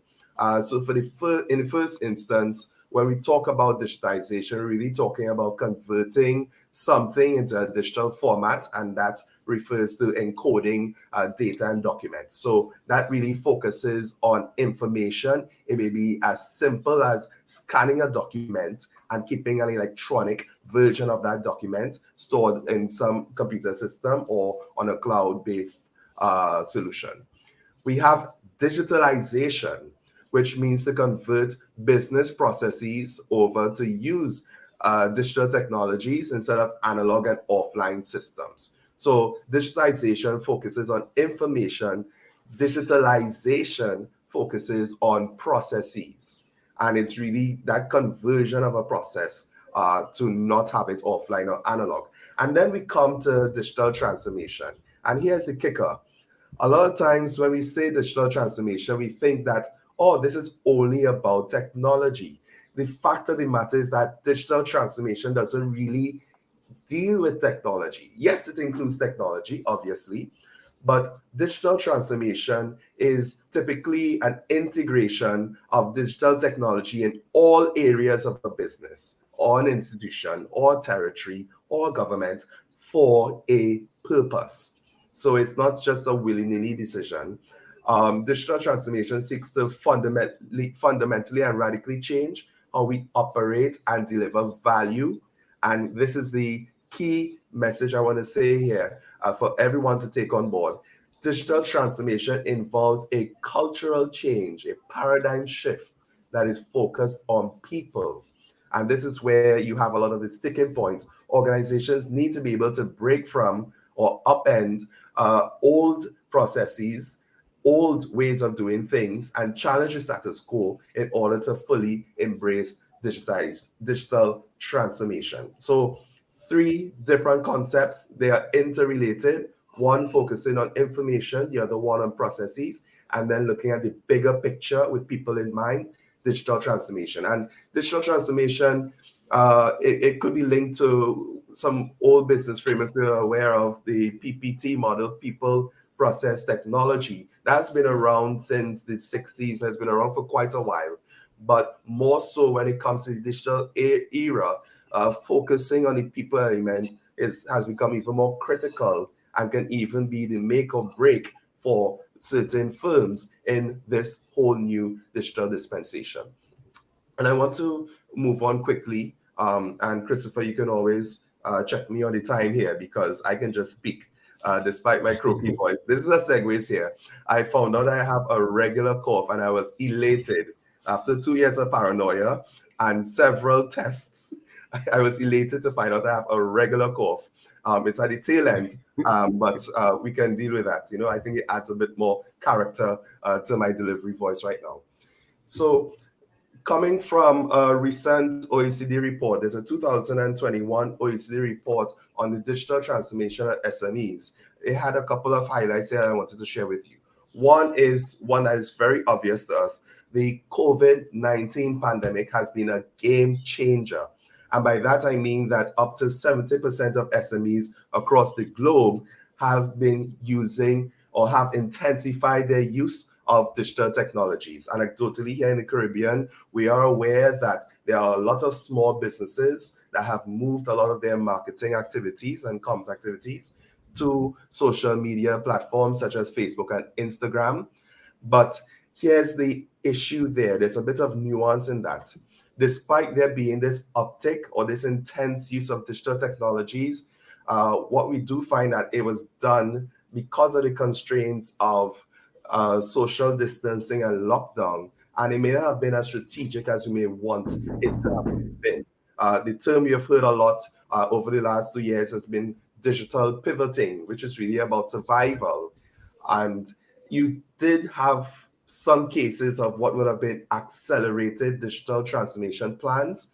But the key issue here for us to consider digital transformation really deals with maturity, digital maturity, which is a strategic concept alluding to organizations' ability to create maximum value through digital investments. So digital maturity distinguishes us from just adopting digital technologies for survival, and adopting digital technologies in a strategic way for it to be truly considered digital transformation. And so from a strategic standpoint, it's not just the adoption of digital technologies and digital tools. You must have the right set of protections and security measures. Christopher alluded to that in the preamble to this panel.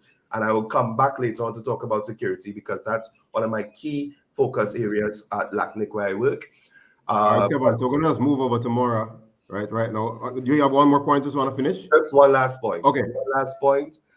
Going back to the question of people, your digital transformation has to consider what you will call a customer feedback loop that is strategically integrated into how you treat with your product offering and how you do product improvement. And it must focus on upskilling, retraining, and redesign of jobs. So people is at the heart of digital transformation. All right, that's the last point for now. Thanks, Kevon. Fantastic. Lots of fantastic points right there. Moira, over to you. And so perfect. And the one thing I know is that Christopher's going to keep tight control of us, so that's great. So, you know, Kevon comes at this from this big systems, this global perspective. And I know that Julian will come at this as well from a global and a national perspective. But in our work, we work with nonprofits, with membership organizations, and really their focus is on the member. So it's very much, I think if there's one thing I would like you to take away today is to remind you that your digital strategy has to be personal. Like exactly what Kevon is saying about, it's a cultural change, it's about the people. Digital transformation has technology elements, but ultimately it's about your team and your staff and your employees becoming very comfortable with digital tools and your customers being served in new ways because of all that digital capacity. Now, with all of this amazing kind of world of resources available to you, of all the digital tools you could use, how do you figure out what to do for digital transformation to serve your customers and your members better? And so my goal for you today, when you think about your strategic planning, is to really get to know your customers, to use the data in your systems about who they are and where they live and what they're buying and what they're doing so that you know who they are, and then reach out to them with things like a survey, though that's at a bit of a distance. Call them up. Like call them up and say, how are you using this product? How are you using our service? What can we do better? Have focus groups. Some of the most eye-opening things I ever did was to go and do site visits for people who are using software that we had developed, and to see, you know, it was eye-opening to see them trying to use a software on this ancient brick of a PC, right? So when you do that, when you really get to know your customer, then you can plan your digital transformation, your strategy, your digital strategy to be in line with where they are and where you want them to go. So those are my starting words of wisdom, Christopher. Thank you very much. Sometimes I have to make sure that I can find the unmute button quickly. Julian, over to you. Thank you. I want to first look at digital transformation within the context of what has happened over the last 2 years with COVID and how it has changed the world and how it has impacted the Caribbean. So it has changed the world in many profound ways that I don't think we will go back to. It has demonstrated that someone can stay in one country and work in another, that remote work is a viable means of doing work and being productive and delivering for your organization. It has also forced companies, and there have been a lot of reluctant companies, to move into a digital environment. So for example, you know, when we went through the periods of lockdown, you couldn't go to a bank, or if you did, it was very difficult to get into. So you were forced to do transactions online. Similarly with utility companies. So it has put more pressure on individuals, companies, and countries to be prepared digitally. So I want to look at it from the perspective, the public policy perspective. What should a government do in an environment like this?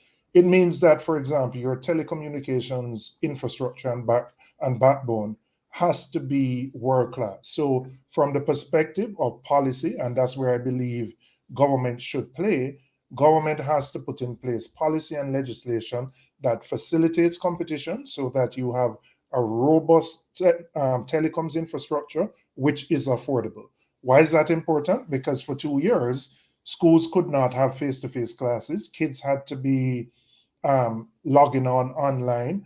And as such, you had to have kids in rural areas accessing school remotely. So it has forced that, which I believe is a good thing because that infrastructure can be used for other things. Secondly, it has also shown up that there is a divide, and some of the divisions which existed before have been amplified in the sense that those who have access to devices, access to technology, internet, have made that transition to a great extent, and those who don't.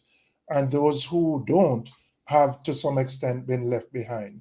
So there is more of an impetus on the part of governments and public policy to ensure that those who don't have access are brought into the net. And there are specific things that government can do, and the Jamaican government has embarked on some of those things in terms of providing equipment, etc., to students, but also the rollout of our NIDs, our National Identification Card. Now, why is that important? During COVID, we had to deliver welfare to hundreds and thousands of citizens. Many of them had no formal identification. It made it difficult. It had to be done physically. Now, moving forward, you want to be able to deliver goods and services in a way that is seamless and that is remote. So again, governments have to put in place what I would call the enabling infrastructure. And by doing so, I believe it brings more citizens online, and it will force companies, even those who are reluctant adopters, to get on board this process of digital transformation. I don't think we're going to go back to banks having large physical branch networks, utility companies doing that. No. But within that, because we're doing so many things online, we have to ensure that our cybersecurity and all those other considerations are paramount, and that we have the skills necessary to take good care of the infrastructure. So, Chris, I'd leave it there for my opening remarks.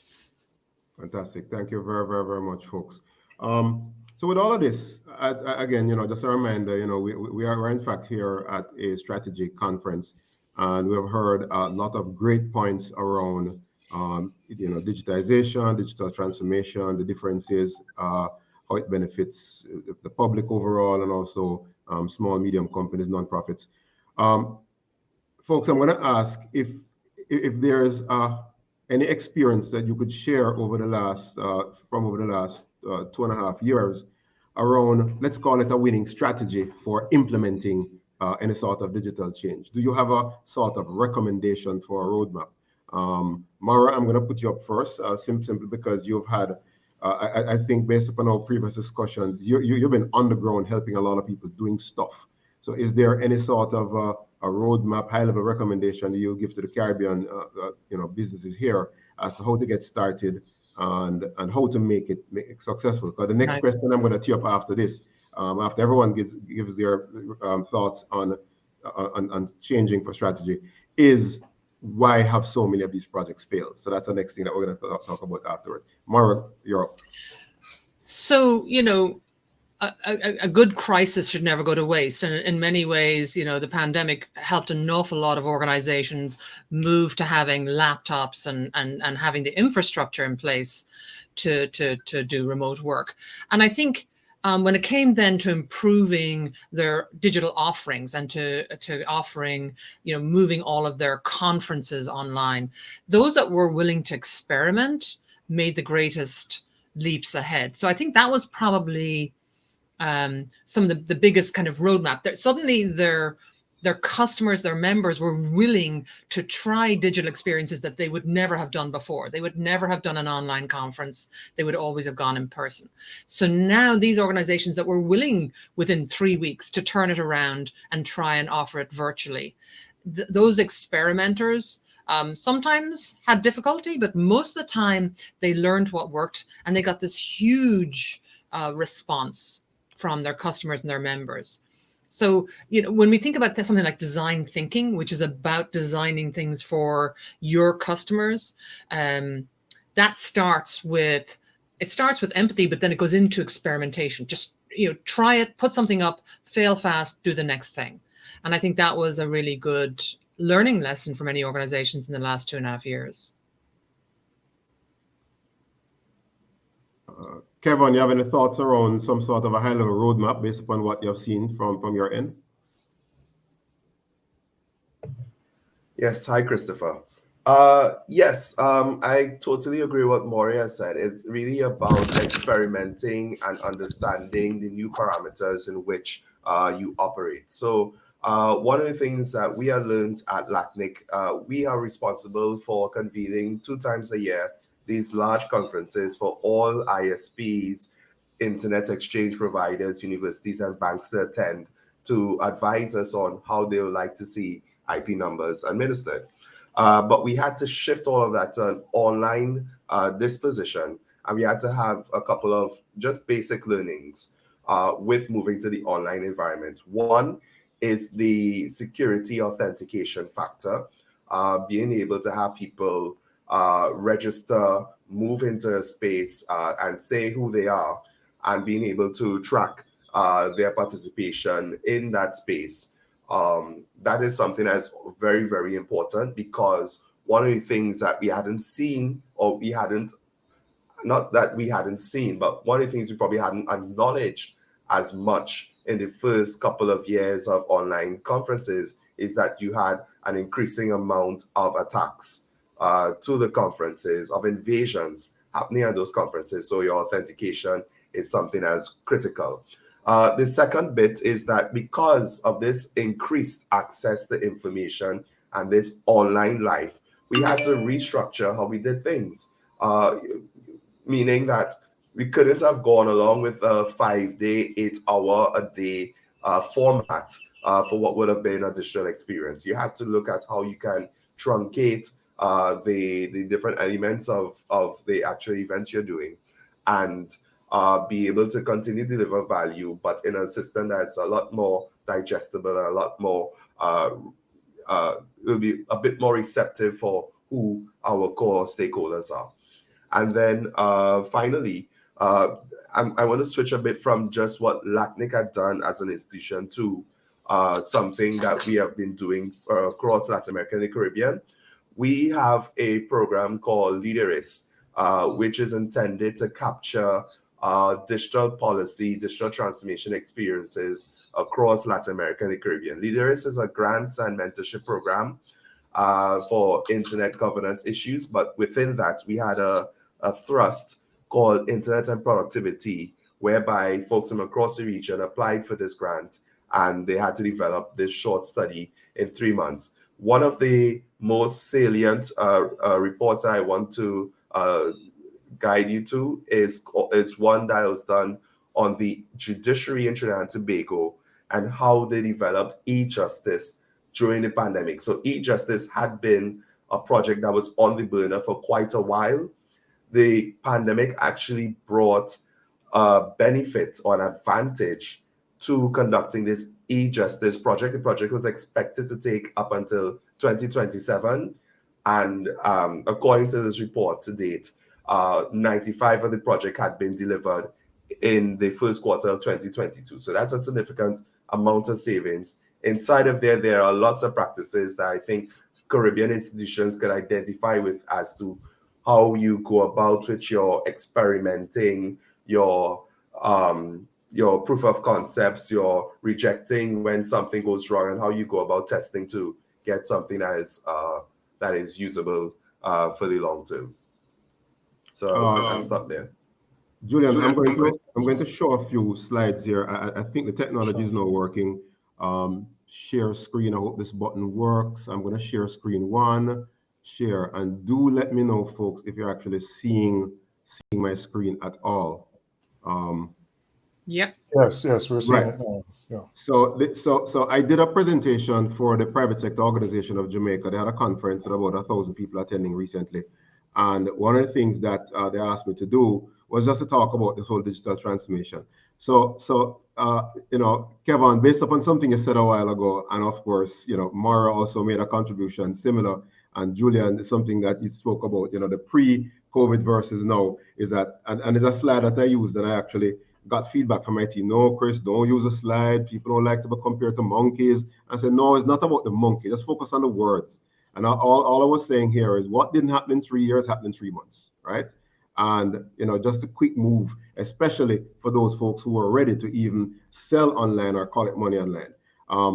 There's a discussion about change management that popped up. Everyone likes ideas change as long as it has nothing to do with them, right?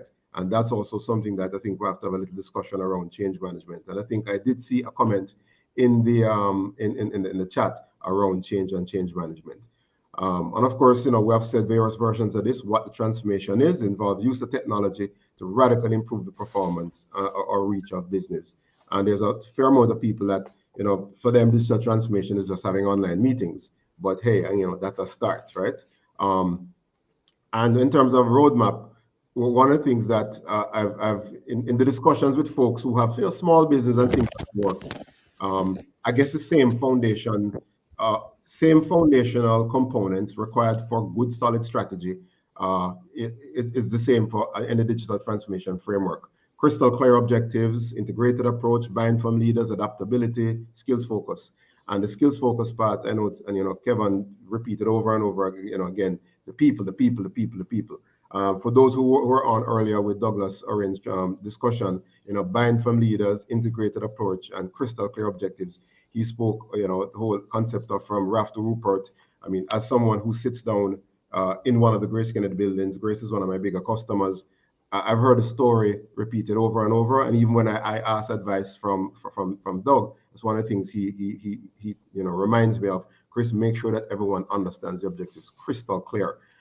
So one of the things that we help people with, we come in and we do some sort of an assessment as to where their maturity. So there's a maturity model, high level. There are some folks struggle to support their IT. The IT organization can support the business, moves all the way up to the IT organization, helps to optimize the business. The IT organization expands the business, and then of course there's the transformation is at the top level.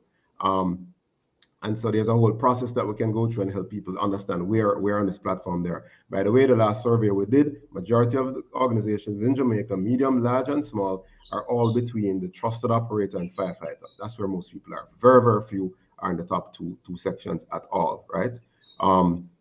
So where I was getting to was this specific situation where I just sat down, scratching my head, spoke to a few people, and just came up with this very high-level digital transformation roadmap. Realization, digitization, transformation. And the realization is just, oh my, we need to do something now. And having that buy-in from everyone. But it's the figuring out what do you do? Why are we doing it?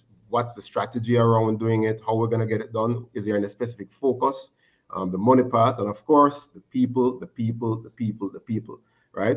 And, as an example, Kevon gave a very nice breakdown in this, the digital transform earlier.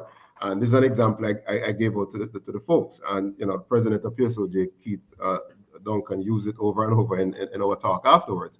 I just said, guys, is your HR department still filling out forms, paper forms? Digitize that. Do you have internal approval processes requiring somebody to print something and a manager to sign something? Digitize that. Are you still issuing paper invoices? Digitize that. How are your customers engaging with your organization? Digitize that. Right? Do all your systems generate data? Are they integrated with each other? Digitize that. So there's a fair amount to be done to move, whether it's public organizations, private organizations, to the next level. And then, of course, the transformation. At the end of it, there has to be something has to change. We have to do something differently. Sadly, some people are digitizing processes, and the processes practically remain the exact same, and it just happens faster, right? And we're like, well, hold on, this thing's supposed to change the experience with me and the organization. I gave a little bit, the situation, and I was reading one of the comments. I don't think it's a conference. The technology needs to catch up with our needs. Fantastic comment there from Chris Fox. My wife sent me out to buy a laptop for my daughter, and I was in Florida, and she had told me that look, Chris, just go to the Apple store. They have this new thing called Apple Pay. Just I tried applying for Apple Pay online in Jamaica. Didn't work, right? Don't know what the reason was. Maybe I'd put in some wrong information. So I'm in the store, got the laptop ready to go, and then I turned to the lady. I said, hold on there. Can I apply for Apple Pay from here? She said, do you have an iPhone? I said, sure. She said, lend me the phone. She said, wallet on it? Yes, press the button for the wallet. Okay, fill in information. I'm standing there, fill in information. Took a few minutes, enter. And then I'm like, lady, last time I tried this, and before I could finish the sentence, bloop, approved. And all of a sudden, I have 12 payments for this laptop for the next 12 months, 0 interest. And I walk out the door not paying a thing, because I did come prepared to use my credit card, but also Apple is now facilitating me. I know in my mind, I just sat there and I said, this is digital transformation, right? And several times I'm in organizations and I challenge them, how can you give me an experience like that with your company? So I will stop my sharing right there, and I will now just ask our team, based upon what you understand and learn from just, our experiences around the Caribbean, why has many not worked? Why have many of these projects not worked? We've heard about this over and over again. These guys are working on something. I mean, one organization came to me and he said to me, Chris, 3 years I'm into this digital transformation thing. No, it's not happening. So, Julian, go ahead. Yeah, sure. I think I want to look at it from 3 perspectives. First, what does this mean for your customers? If you're in the business of delivering physical goods or if you're delivering services, what has changed in the last 2 years with COVID? How can you make it seamless for your customers to access either the goods or services that you have? Are your customers in a position to access these things digitally? Because across the Caribbean, we have a divide. Some people will have access, some don't. So the first thing I think you have to understand is who your customers are and in determining the strategy, it has to be about making it easier for your customers. The second thing I think you have to look at is who are your employees, the people who are actually going to create either the physical goods or the services. How have they been impacted over the 2 years? You may have had a big office with a lot of space. You still need that? Maybe not. Can your team work from home? Yes. If they can work from home, what are the implications of that? You spoke about getting laptops, but what about security? What about networking? What are the protocols that you have put in place to ensure that the physical environment that you had is replicated when people are working remotely? And then the third thing you have to look at is, how am I going to still create value to my customer that I can extract a payment for it in this environment? Because that's ultimately what the final thing is about. You're running a business, you have to earn revenues. What is it that I'm going to do to make this interaction? You gave the Apple example. Unfortunately, you only could do it when you went abroad, but you'd want to do it here. And you should be in a position where you could do it here and get the laptop delivered to you here via FedEx or whatever to your house, obviously for a fee, versus jumping on a plane to Miami. So the question is, and we have seen that, for example, with Amazon and how Jamaicans have used that during the pandemic. So for me, you have to look at the 3 elements: your customers, the employees, and the value that you're hoping to continue to create, and how the transformation enables those 3 things in a way that it is positive for all 3. Because your customers have to be happy, your employees have to be happy, and you have to recognize we are in an environment where some employees will never come back into an office. Are you okay with that as a business if the employee still delivers value? So those are considerations I believe that should guide whatever that transformation strategy is. And I think we get bogged down too much, I think, in the technology and trying to fix the technology without defining the strategic parameters before we start to deal with the technology. Thank you very, very, very much, Julian. Moira or Kevon, anyone can jump in with any additional comments here.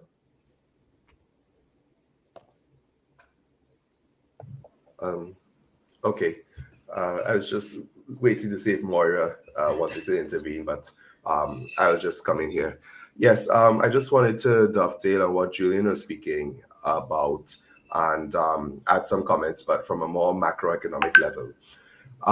So the same OECD report that I referred to earlier had spoken about these gaps, and the infrastructure gap is one of the long-term structural barriers that we see. We know, for instance, in telecoms regulation across the Caribbean, there's this thing called universal service funds, whereby where you have not economically feasible areas and underserved areas, this fund is a levy from the telcos that should be redirected to be able to provide high-speed broadband to these underserved areas.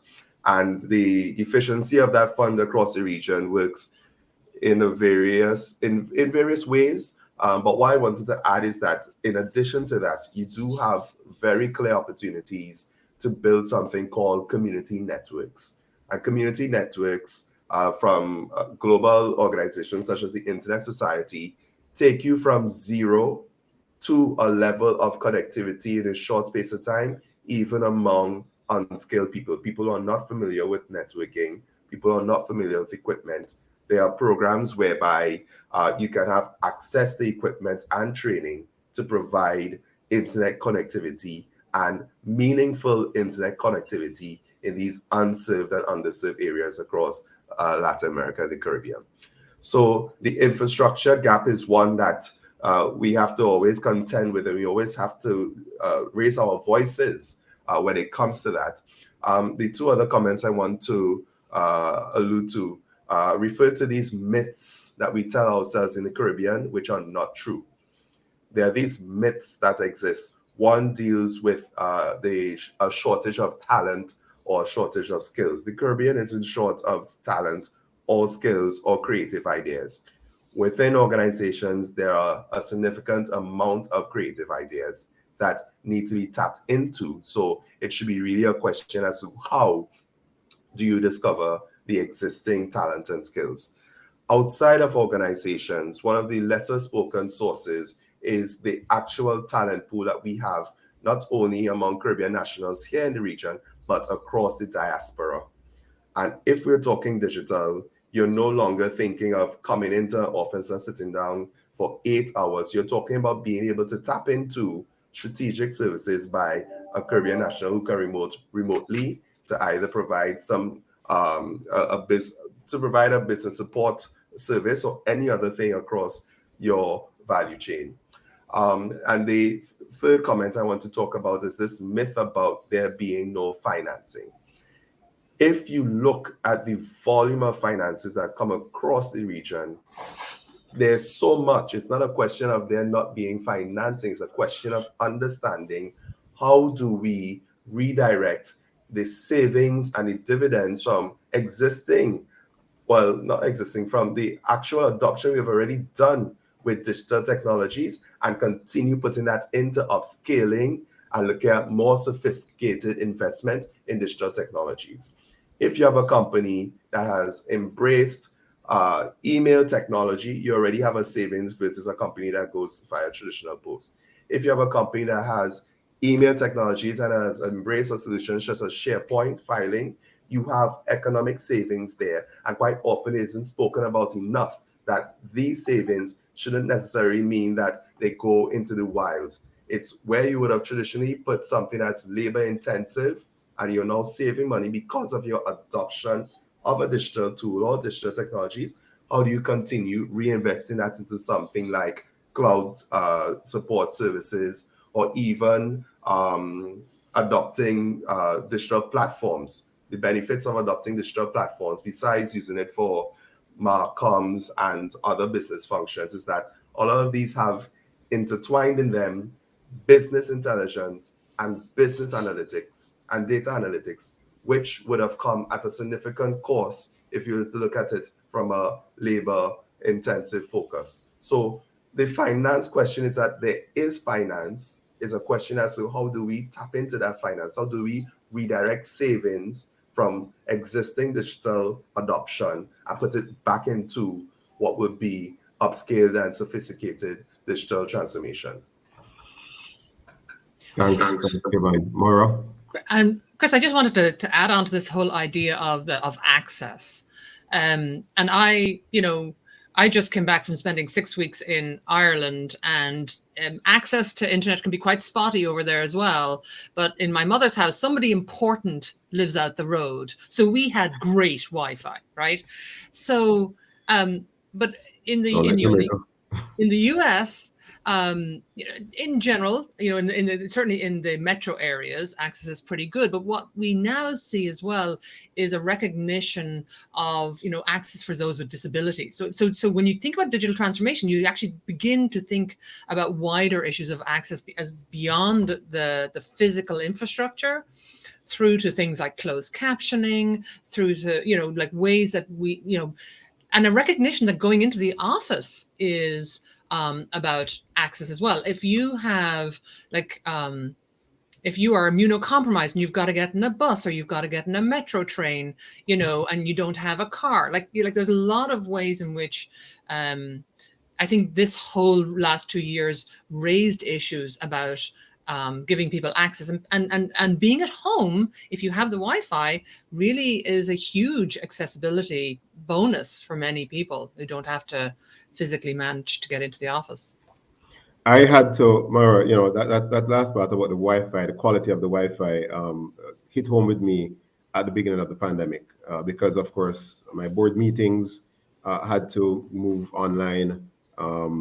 And I remember one of the first meetings that I had, luckily it was a committee meeting before the board meeting, and my connection dropped. I'm in the middle of a presentation to my board, and I had to run out. And so at home right now, I have in Jamaica here, I have both Digicel and Flow coming into my house, and I have to jump between them occasionally. So this morning I made sure that I did a speed test. I made sure that I was connected to the fastest one this morning. I won't tell you which one it is, but I had to make sure that, and there have been several times when in the middle of a presentation, I had to switch, as happened with us when we had our pre-meeting earlier this week. So that specific access to broadband is a massive concern for some. But let's try to bring things, you know, we have about 20 minutes left. And what I want to make sure is that we cover some, I mean, let's call it some practical things that some folks can do around, you know, how they think about digital transformation. So one of the things I'd mentioned about, you know, why some of these projects fail. I'll give you a little example. I was doing my 5:30 morning walk this morning, brought up the fact that I'm doing this presentation, and someone gave me an example. He's the head of IT for, he's an executive with several responsibilities. IT falls under his purview. And he said to me, one of the biggest challenges we're having here is the war, I'll use that word, that wasn't his words, or the tension between the business and IT. Because what happens is that, for example, you know, just listening to Kevon explain some of the things he was explaining a while ago, I'm sure there are a few people sitting down there like, man, he's using some big words. I don't really understand some of those big words, you understand? But the fact of the matter is that in the organization, the leadership just turns to the IT guy, and they're watching him for his face to genuflect. Or guess what? These discussions are taking place and the IT guy is not in the room, right? So if the IT person is not in the room and there's talk from external advisors and consultants about technology, then there's a divide. Now, here's the other scenario that was brought up this morning. Chris, sometimes the IT guy is in the room and he grabs this thing with two hands like it's his project, and it's not his project. Digital transformation is not an IT project. Let's repeat that. Digital transformation is not an IT project. It's a business project that everybody involved. And IT technology is a tiny, tiny component. It's about change management. It's about people, capacity, capabilities.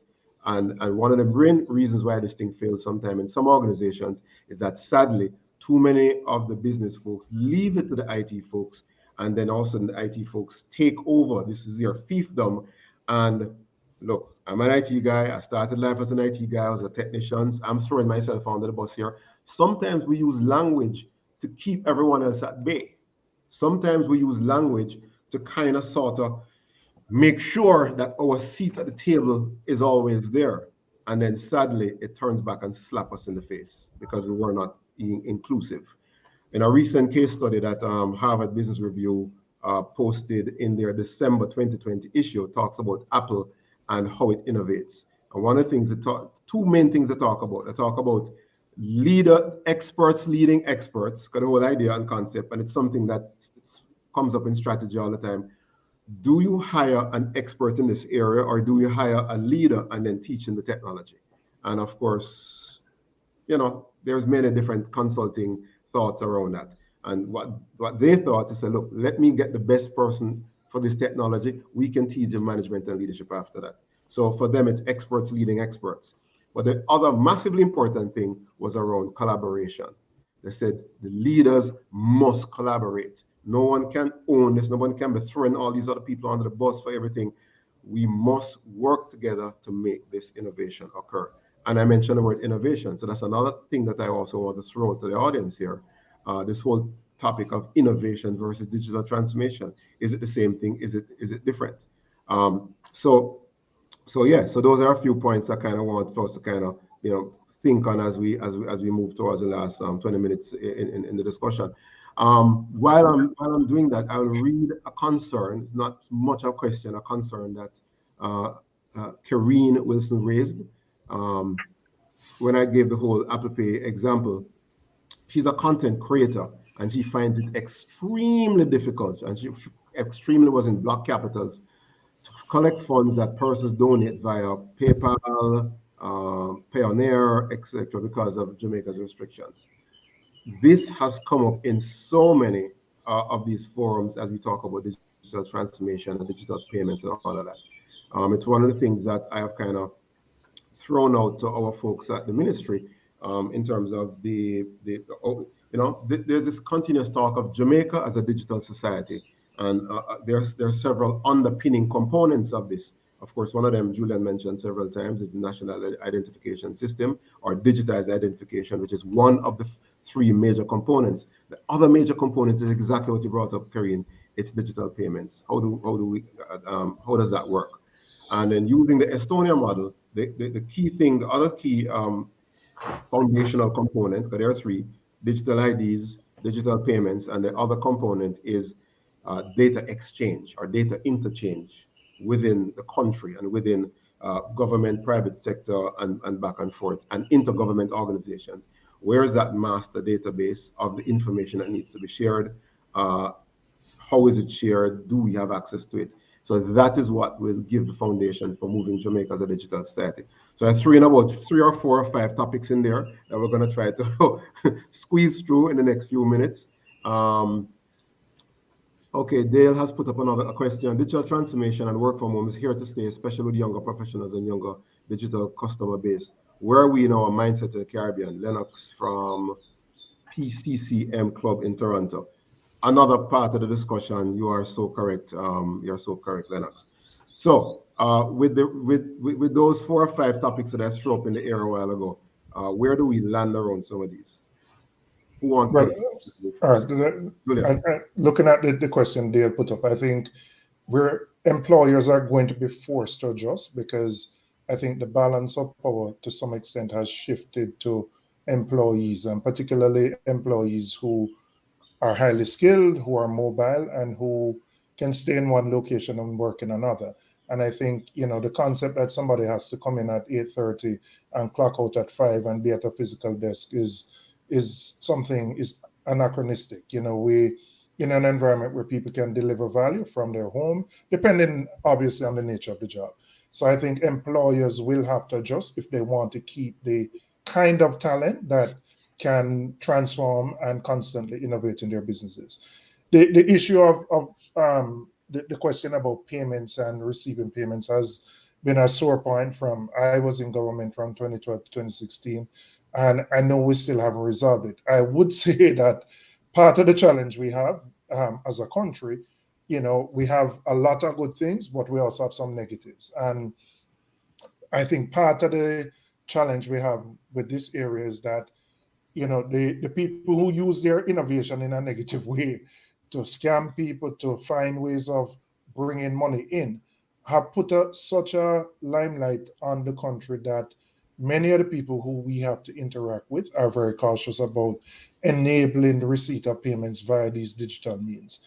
And it has made it very, very difficult for legitimate customers who want to, whether it is to do remittances or basic transfers, to do it, because it is being used as a means of scamming people. So I'm not saying that's the sole reason, but it certainly is a contributor, I believe, to why Jamaica has such a challenge getting these payments via the online media. Go ahead, Kevon. Thanks, Chris. A lot of ideas there. I wanted to leverage some of the things you said and reiterate a couple of points we had before. So one of the things that I've observed over the years is that you have these different camps. So for instance, engineers and lawyers don't live in the same house, or they don't like to live in the same house. neither do IT people and policymakers, and yet we're expected to all face digital transformation together. You're quite right. We have to undo this mindset that transformation is the IT manager's problem. And we have to find a way of structuring more cross-fertilization. I think this conference is a good example of there being cross-fertilization between people with one set of competencies and skills, and having people with other sets of competencies come in and start to share information and co-construct. So that happens in the ambit of this conference. What could be done at a policymaker's perspective? So government's responsibility, and this is where all of us as conference attendees could do this. We need to insist on there being multi-stakeholder approaches to developing digital policy, because it is unreasonable to think that someone who is steeped in security, who works in the private sector, to see that that information is reflected in any sort of public policy or legislation that comes out of the government if there's no way of them actually communicating. And when I say communicating, multi-stakeholder approach to governance doesn't just mean that government does an online request for comments and then shuts itself off. It means that they listen. You're in a space where each one is able to express themselves on equal footing, listen to the other, and come up with an outcome that is richer than if it were just a one-sided affair. And I say so because one of the things we have to realize with going digital is that the horse has already left the stable. And I'll go back to a point I made earlier. It ties back to the whole question of maturity models and our digital maturity. We open up ourselves to risks if we are not strategic about how we do digital transformation. If we are just cherry picking and choosing what we want to do in a digital space. One of the biggest risks that have happened over the pandemic is something called ransomware. And ransomware is a thing I've been tracking across the Caribbean. I like when I see journalists pick up on it and they write a short story and then it just disappears, because we tend to have this idea, well, as an organization, if it happens to me, I don't want anyone to speak about it. So it's a hush-hush affair. You really try not to have journalists talk about these things, and then there's a stick your head in the sand approach. The fact of the matter is that from the minute that we do go online, we set up web presences, we put our business processes online, we have to contend with how we treat the security questions. And security is a thing that you want to have to reassess and redefine what exactly is your risk profile, so that you could come up with what will be new barriers of acceptable risk, meaning that you have done all that you can do in terms of security measures. And beyond that, it will be something out of the blue. So security is one of the biggest priorities that all of our organizations have to contend with, to be able to face and address things like ransomware. Organizations can also look at something called Computer Security Incident Response Teams, or CSIRTs. And what this means is that when something happens, before it happens, there are defined policies and protocols as to what an organization does in those instances. And it steers us away from the stick your head in the sand approach. It tells us, okay, this is what happens on a communicational level to our external stakeholders. This is what the leadership needs to do. This is what the IT person needs to do to be able to capture, to either stop, stymie, or capture evidence of this incident that's threatening the organization. And then how do we liaise with law enforcement to find some sort of redress for what has occurred to us? So there's so many other points I can speak about, but I'm going to stick a pin in there. And I really wanted to talk about that security factor. So maturity means that we take front when it comes to security. That's the message there I want to stop here with. Fantastic. Moira, do you have a comment to add here? I do, and actually, one of the things I'm going to do, I'm going to post in the chat as a link, Christopher, that you sent to us from the Harvard Business Review of democratizing transformation. And what I really liked about that article was this sense of IT and the business units working together, because the business units need the data to really understand what's going on to make good business decisions. And so you can't have these two areas separated. It's even a while ago now where I was working on a program, and the IT people said, well, we're going to change how credit cards are processed. And I'm like, I'm not sure that's a great idea for the system. And they were like, you make business decisions and we'll make IT decisions. And about 2 months later, the chief financial officer called up and said, why do we have so much bad debt? And I said, because IT made the technical decision, which was not, but it had a business impact, a huge business impact.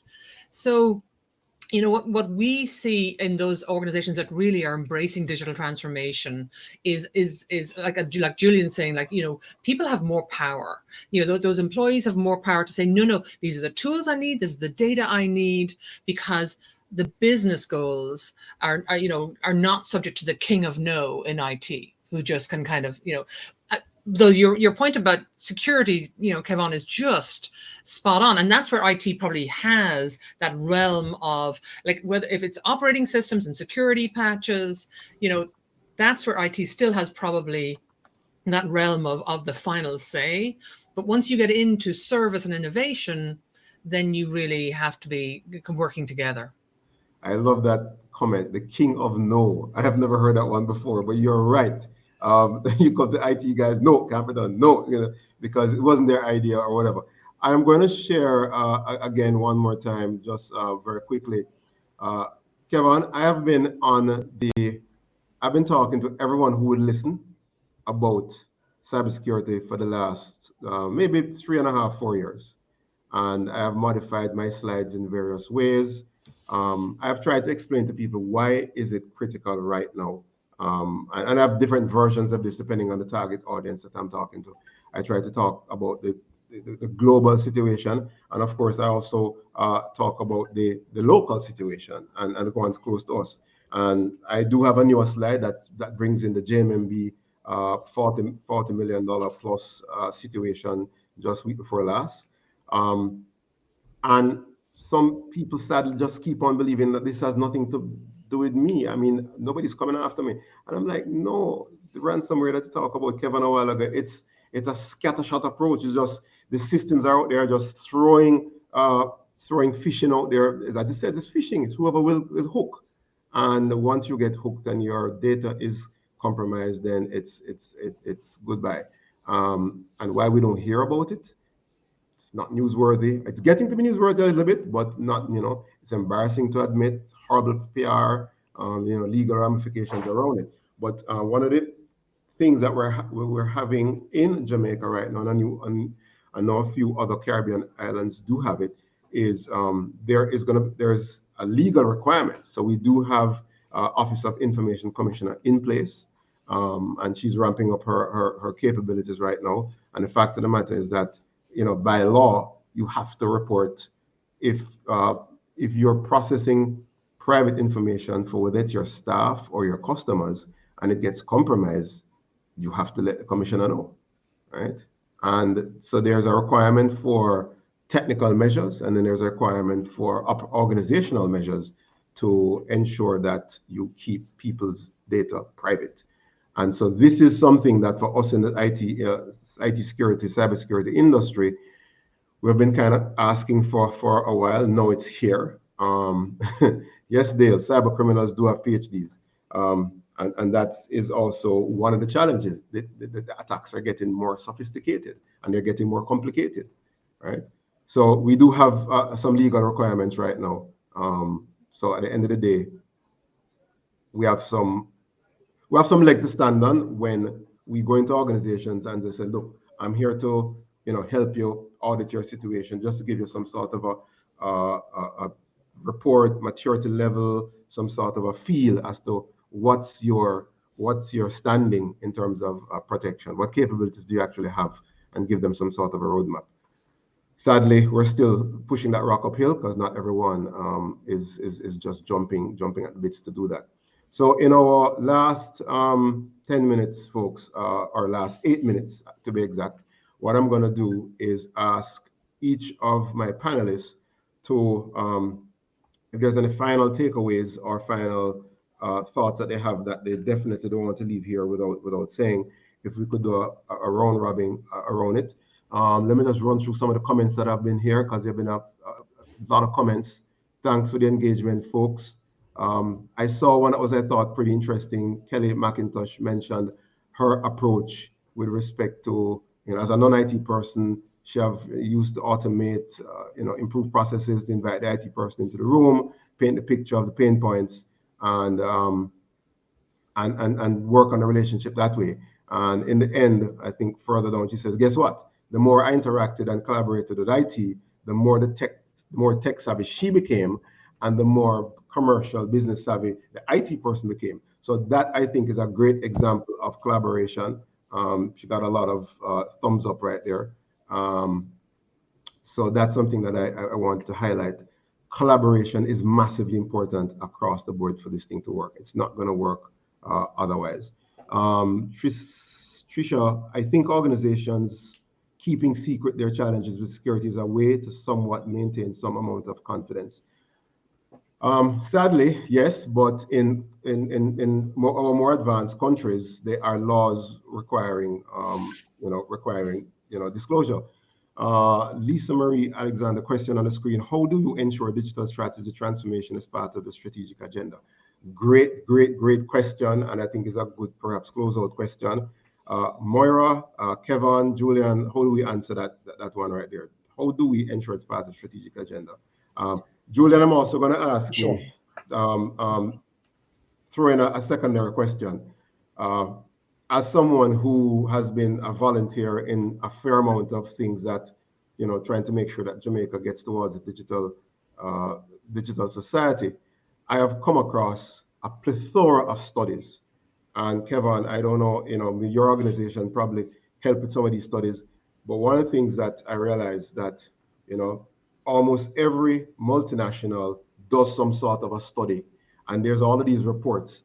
And what I've asked your counterpart in the administration, why do we need any more studies? We're studied out the wazoo. UNDP does one, World Bank does one, IDB has another one, and everyone has recommended something else that they're going to bring in somebody else to do. Julian, help us. Well, let me tell you, part of the problem is when you ask for multilateral help, whether it is grant, whether it is loan funding, it starts with some form of study or consultancy to determine the problem, make recommendations, which will then lead to a project. And so generally you end up with all these studies because as any small developing country, you're seeking assistance to get things done. And generally the study is done as a grant or the consultancy, but then the implementation is generally a loan. Right? So, and I was in government, we had that experience, and it's the same here. I think, if we had our own resources to take on some of these things, we could move more quickly to implementation, but we don't. But the other challenge is we also have an implementation deficit as a region, as a country. The skills that we're talking about are in very high demand. The public sector can't necessarily retain these individuals for long periods of time. They come in, they get the experience, and then they go to jobs that pay them 4 or 5 times what they would earn in the public sector. So that is also a challenge in terms of having the kind of expertise that you need to ensure that you can successfully implement.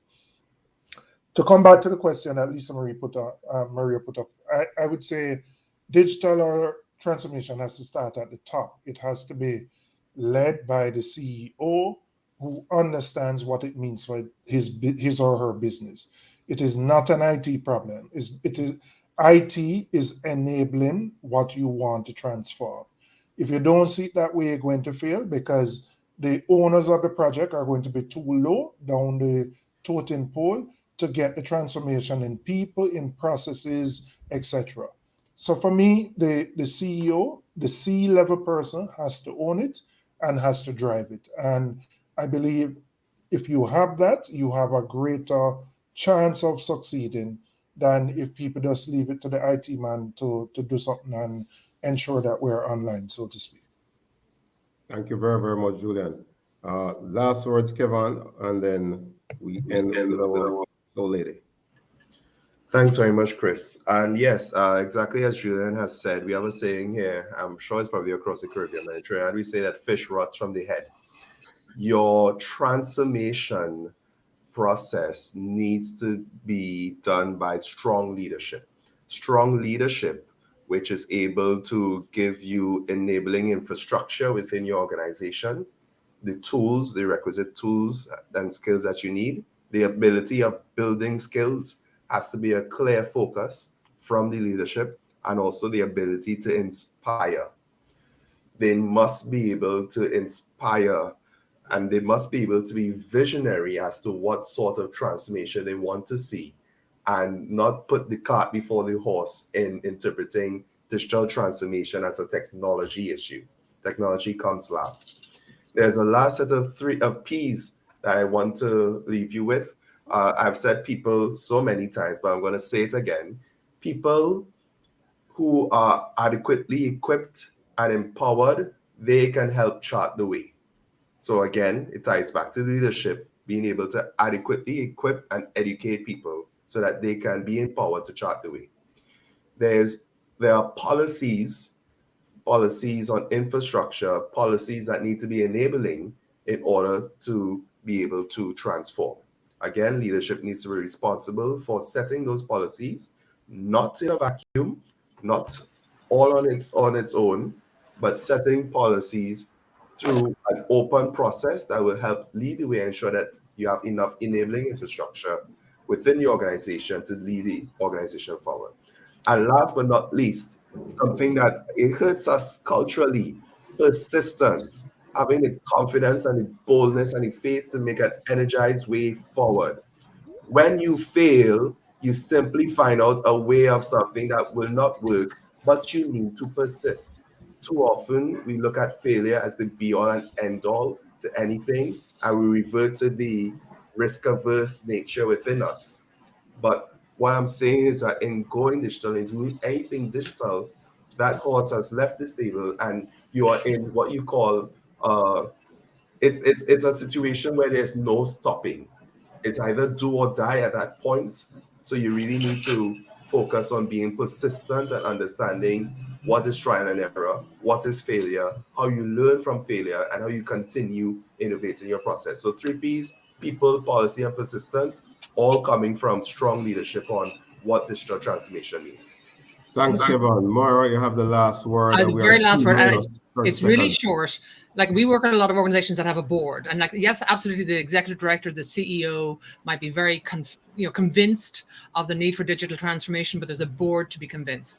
And the word there is fear, right? You make them afraid of what will happen if they don't, whether it's information about security issues that will be faced, or how their members won't be served, or what, or it could be a good quote, it can be data.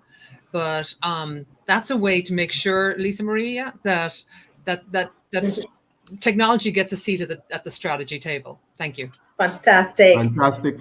Well, let me just thank my panel. Thanks Moira, thanks Kevon, and thanks Julian for all your contribution. Thanks to the audience who was highly engaged. Lisa, let me just leave with my 4 takeaways here. I had 3 until Moira dropped that last one a while ago. And it's not about technology, people. It's people, and of course it's about people collaboration. And then I will translate something that Moira said, because when I was trained in sales by IBM about 35 years ago, and my training was actually down in Trinidad at the time, we learned this whole concept of FUD: fear, uncertainty, and doubt. FUD them. Keep FUDing them, right?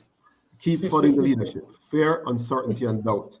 Right, and it has to be at the board level. If you don't do this, here's what's going to happen. So I agree with them. It has to be at the board level. Fear, uncertainty, and doubt, and just let them know, if you don't do this, you're going to miss out. And Douglas Orane gave us some of that some of that concept, the whole black swan and extinction. This discussion earlier this morning. Ladies and gentlemen, thank you very much. And Lisa Marie, over to you and over to the conference. Thank you so much. Thank you, Christopher and Julian and Kevon and Moira. Thank you, team.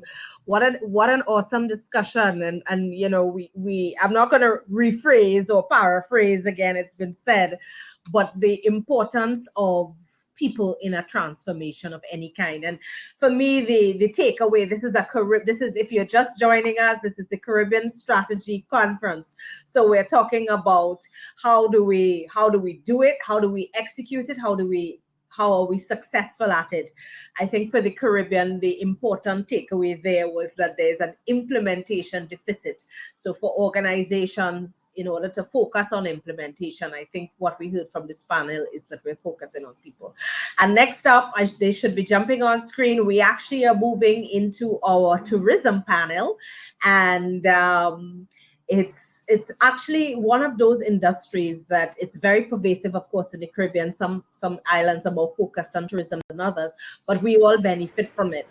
And and we're all impacted by it in many, many different ways. So I see the speakers are coming up. Hi, Christine, we're hearing you. Christine from Cabo San Lucia. Hi, Dr. Crick. Hi, Anne. Hi. Anne is a former colleague, Yes. and I'm very, very happy to share this conversation with you, or this panel with you. I'm handing right over for you to introduce your speakers this morning. Okay, are you hearing me well, Lisa? Everybody hearing me? Okay. Yes. Okay, you are. Wonderful. All right, let me let you see me. It is my pleasure to be here with this great panel. I have met them before, and I'm looking forward to their insights. As Lisa Marie just said, tourism is our lifeblood in the region. And, one of the things I shared with the panel is that when we had the tourism cease, it was something that none of us could ever have imagined could happen even for a minute. And yet it happened, and yet we are still standing. But we really want to understand, what do we do with this? How do we go forward? What are some of the strategies that we need to undertake, and what are some of the risks that we need to think about? So let me tell you a bit about myself briefly, and then about the panel. So I am Anne Crick, and I am a senior lecturer at UWI, University of the West Indies, Mona. And I have a background in hospitality and tourism. And then before I jumped over to academia for reasons that I still am trying to figure out. All right, then we have another female on the panel, Christine Thompson, who is the CEO of Cabo St. Lucia. And I see TT because I see you were working with Sunshine Snacks at TT. So you like me, you cross fields, right? And she has expertise, great international expertise in Toronto, New York, Buenos Aires. So she's been around the block. So she's going to bring to us lots of great insights. Then we have, to the right on my screen at least, Prof. Dave Roberts of Cornell. So if you know anything, Cornell is creme de la creme when it comes to hospitality and tourism. We used to say their name with reverence. He went to Cornell.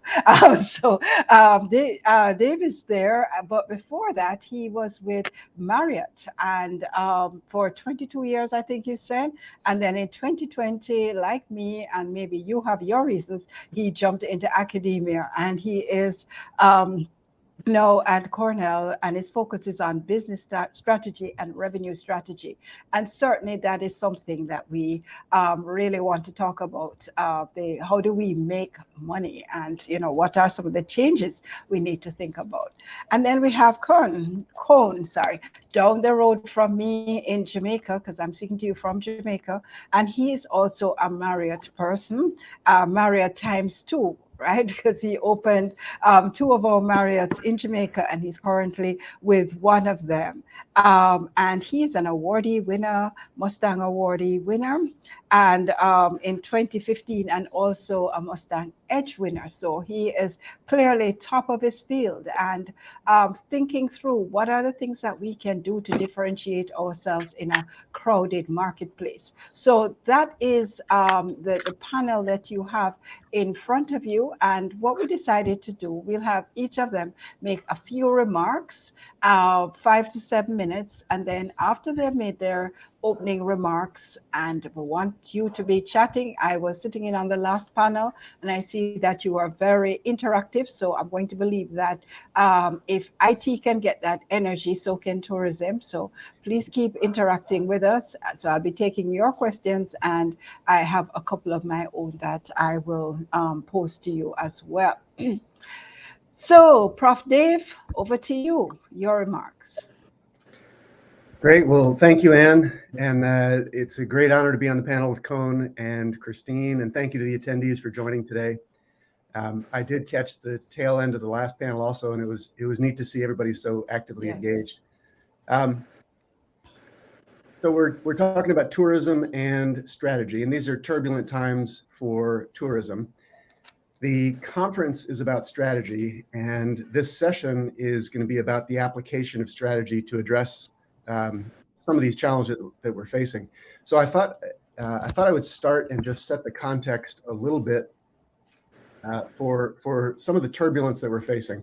There's a lot of challenges in travel and tourism right now. Just to touch on a couple of them, there are cost increases. A lot of that's driven by inflation. There's significant margin pressure. There are labor challenges way beyond the cost issue. We can think of that in terms of human capital. There are demand challenges, obviously driven by COVID, but now we're focused on a post or with COVID recovery. They're increasing customer expectations, and it puts some pressure on our ability to deliver on those expectations. And then there is the challenge of technology that the last panel just talked about. And it's expensive, and we need to drive adoption of that technology, but also to get the value of that technology. So that was, I just want to set the stage for some of the challenges that tourism is facing. So the question is, how do we develop a strategy? I'll go off on a little bit of a tangent here, if I may, Anne. In my view, strategy, the word, is the most overused word in business. And when I'm talking about strategy, I don't mean a mission statement or some sort of a lofty vision. I think of strategy as the allocation of resources. And I'm going to pause for a second to let that sink in. The allocation of resources. We have limited time and money. And so a strategy is, what am I going to do? And then also, what am I not going to do? And there are trade-offs, and those are difficult decisions. I spent 3 years of my life in the travel business. I worked on airline strategy. I worked on individual hotel strategy, sets of hotels, and in fact, the global portfolio of hotels strategy. Here's one thing that I've learned about strategy. If you cannot name something worthwhile, some worthwhile activity that you have chosen not to pursue, then you haven't made the tough trade-off decisions and you do not have a strategy. It's very easy to say I have a strategy and spell out what you're going to do, but if you can't name things that you're not doing, you haven't made those difficult decisions. So I would say that's the most important thing I've learned about business strategy in 3 decades in the industry. So there's a lot of challenges that we talked about. Just to touch on them again, the demand, the recovery of demand. If you think about application of strategy to that, I think in terms of defining segments and source markets. So let's say you're running a hotel. Think about the segments of business that you're going to go after, and it has to be not all of them. And think about specific source markets that you're going to target. And again, it can't be all of them. And think about channel distribution partners that you're going to work with. And it can't be all of them. We can talk much more about that topic later. And then in terms of cost pressure, margin pressure, Are there areas where you can reduce costs without a significant impact to the guest experience? One example that's talked about a lot in the industry now is housekeeping.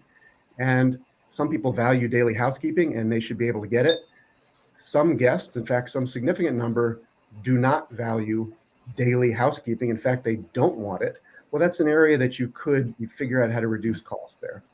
And then the labor issue is enormous. And again, it's beyond costs. We're talking about acquisition of talent, development of talent. Human beings are meant to be cherished, and that's the same with associates that you work with. I'm going to cut that one short. I know Cone has a lot of ideas on that, and we can talk much more about that later. My point in all of this is that these are daunting challenges for hospitality, but all of them are addressable with the application of strategy. And I'll stop there. Thank you. Thank you very much. So I think it's Stephen Covey who says that, we have to think, what are we saying no to? Or what, because you have to make the choice, and you're correct. So I have often seen companies with, a strategic document 8,000 things. And of course, a lot of them are not going to happen. So we have to carefully think about that. And no time like the present when, thank you for that definition about resources. Resources are always scarce. How are we going to use the scarce resources coming out of a lean time in tourism? So, people are trying to recover their money, but how best should you go about doing that? Okay, so great. Let's go to you. Your name was mentioned, Mr. Cone. So you go ahead and live up to our expectations. No pressure.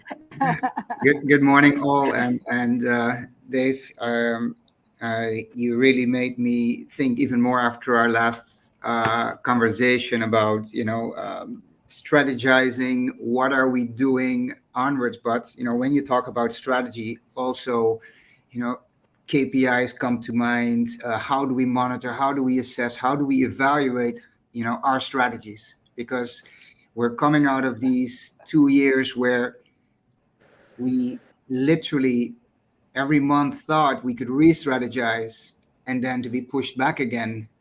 So coming into this year where you really feel, a new chapter is upon us, we can start thinking more long-term strategy. And with long-term strategy also obviously come, how do we measure what we do, and how do we assess success or not?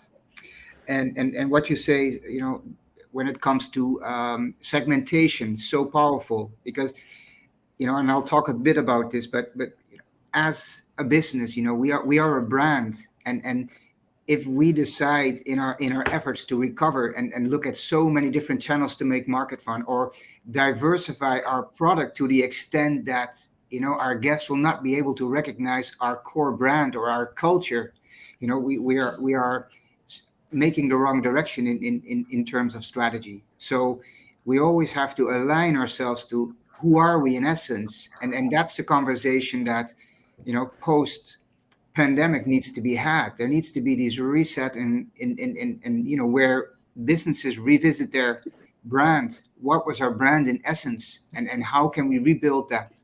And yes, we can venture into new directions because the world is not the same as it was 2 years ago. People have different ideas about how they travel, how they conduct business, the length of their stays.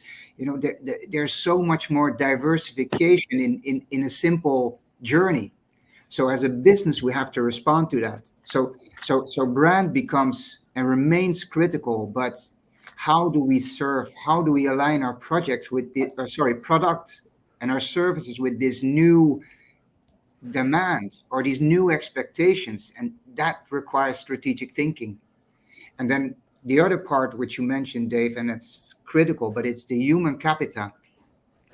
You see in the last 2 years, people have adopted different specialisms. They have adopted different goals in life, and where for example young students would look at hospitality for their first journey into a profession. They are starting to look at maybe more online, more entrepreneurial direction. So how does hospitality engage human capital? And deep recruitment always was, in a sense, a topic where, we would go and engage universities, where we would engage in internship programs, but we have to go further. Where we identify customer journey, we now also have to identify our associate journey, because it's no longer about businesses picking, their future employees. It's about employees selecting the company they will be wanting to work for.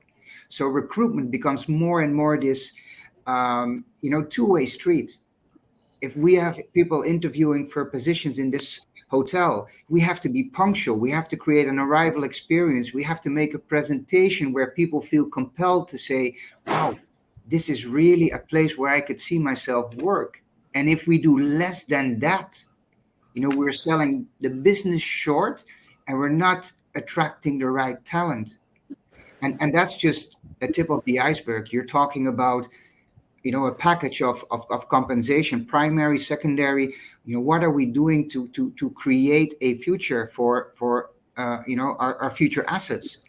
Because as a business, I think our core goals right now is, redeeming the value that we had and that we saw before the pandemic, getting back there. We need to sell to the value of the business. And for that, you need engaged workforce. And engaged workforce can only be there if they feel engaged to the mission, engaged to the culture, and they're adequately rewarded, for being there. So, I think strategy comes in so many ways. And we have to redefine our KPIs, redefine, turnover ratio in staff, development opportunities, and as you say, how do we align, with the brand that we are?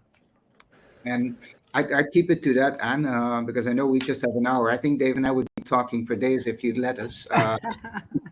Yes, and there is at least one more person to speak, and we have all questions coming in. Thank you very much for that. So what you have introduced fulsomely into the conversation is the human capital, and that is huge, because without paying attention to our human capital in our strategy, then we have no opportunity to do very well, and that's often the element that's left out of strategic planning.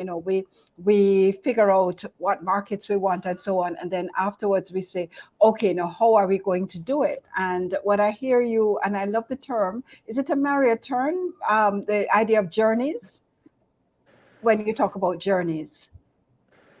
We in our group, we talk about the journey for a customer, and it's everything is a journey at the end of the day. So I think a journey, when we talk to our new team members, everybody is on a journey, regardless of it being professional, being personal, and I think it becomes relatable when you're trying to create that perspective for them.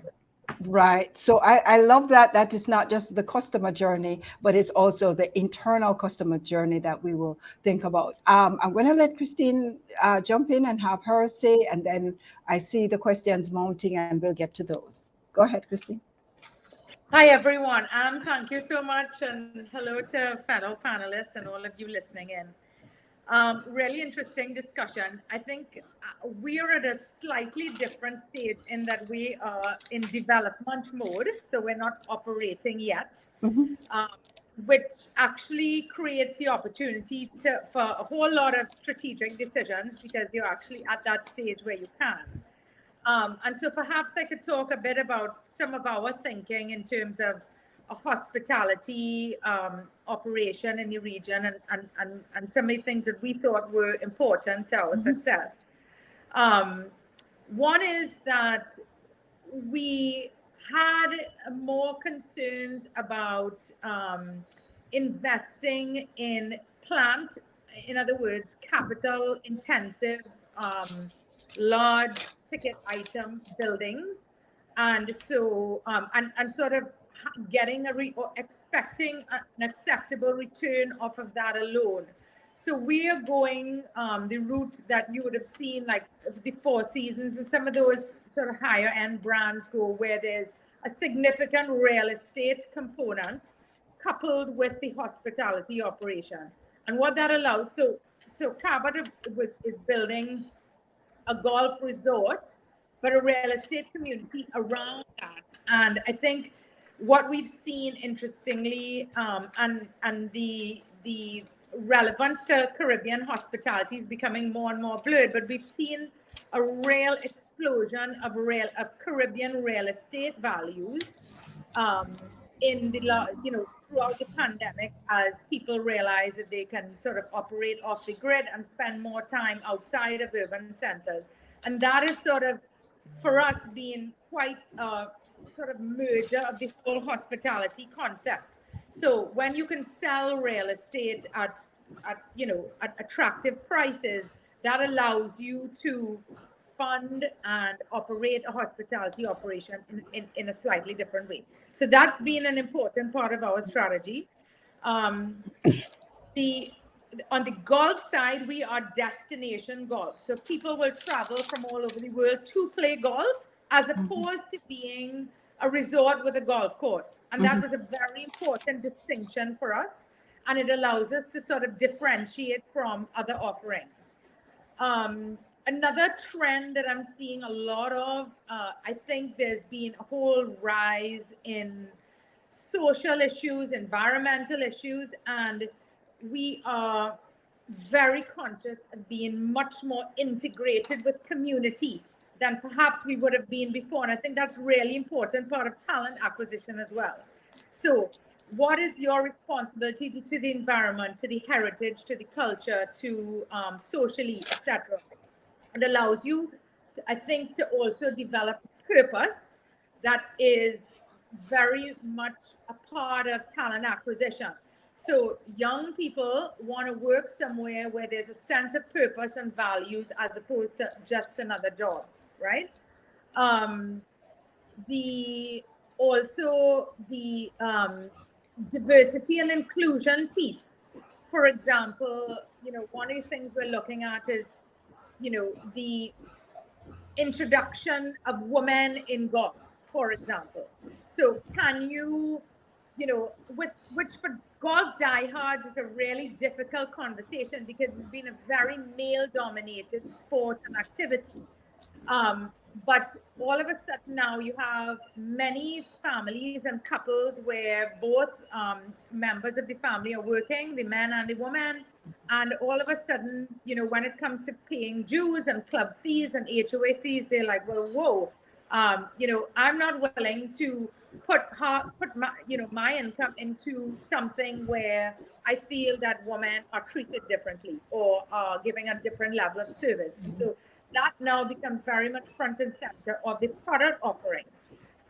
And of course, that is, again, another sort of cause that appeals very much to your workforce if you're trying to hire. In terms of marketing, we very much, Dave, you mentioned channels. We very much made the decision to do all direct. So we don't really work through third-party channels. That's helped a lot on the cost side. I mean, it is a much sort of niche, high net worth market, but we've found a lot more success on strategic PR, pieces, hosting media trips, having journalists from Financial Times and the New York Times and, Global Mansion and all these places come down, Architectural Digest, and write about the development even, a year before it's open. And that creates a whole lot of awareness, not only for the project, but for the country as well, which works for the stakeholders like the government, like the tourist boards, etc. Strategically also, I think we're seeing the increased need to do better data mining, to understand who the customers are. How many times have they come? What do they like to drink? What do they like to eat? What do their kids like to do? And sort of really developing far deeper and more real understanding of the consumer that goes beyond demographics. And really using that in referrals, for example. Tell us, a few of your friends that you like to refer. And that is a far more, we find, a better way to target our our prime segment than just sort of a scattershot approach. Also looking into more loyalty programs, etc. And then I can't overestimate the importance of course, you'd ask the question, Anne, about taking it up a notch. We've definitely gone more upmarket. Why? Because that segment is less affected by economic shocks. They made a lot of money during the pandemic. They also lost a lot of money in the last 2 months, haven't we all, on the stock market? But there is a certain amount of resiliency and so on, and a buffer there that you don't have these, volatile rise and falls as severe in that level of the market. And then the last thing I would say in terms of trends we're seeing is a greater focus on authenticity of experience. So, we are operating in St. Lucia. Yes, I want to, have a great F&B experience, but I also want it to be infused with local flavors, local ingredients.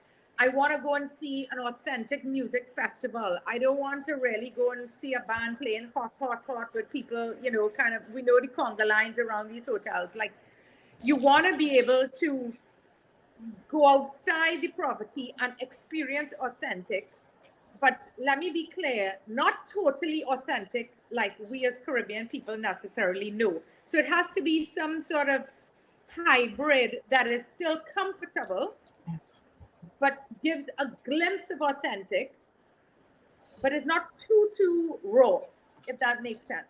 Yeah. So it's sort of finding that right balance. And I think that's what people are looking for in the Caribbean. And we tend to be, I think, sometimes apologetic as Caribbean people. Like, we try and sort of protect them from the gritty, and I think we need to be really proud in what we uniquely offer in the Caribbean and be able to package that and present that in a way that is not too uncomfortable or people feel threatened from a safety point of view, but allows them to get closer to who we are and what we represent than maybe they have been before in this sort of very packaged entertainment that they might, experience in an all-inclusive, for example. So all right. Thank you. And I love this panel because what we have done so far, we have kind of done a wonderful map of everything, because what you brought to the discussion is the whole environmental issue. That is huge.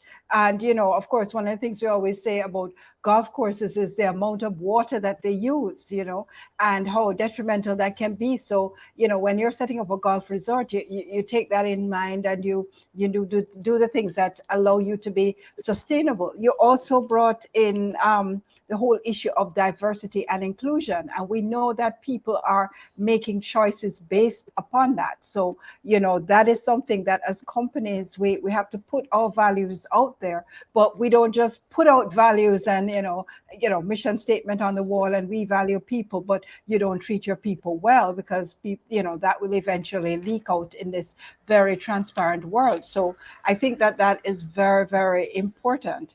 And the other thing that you mentioned, well, authenticity is always that's my passion. I could talk about that forever.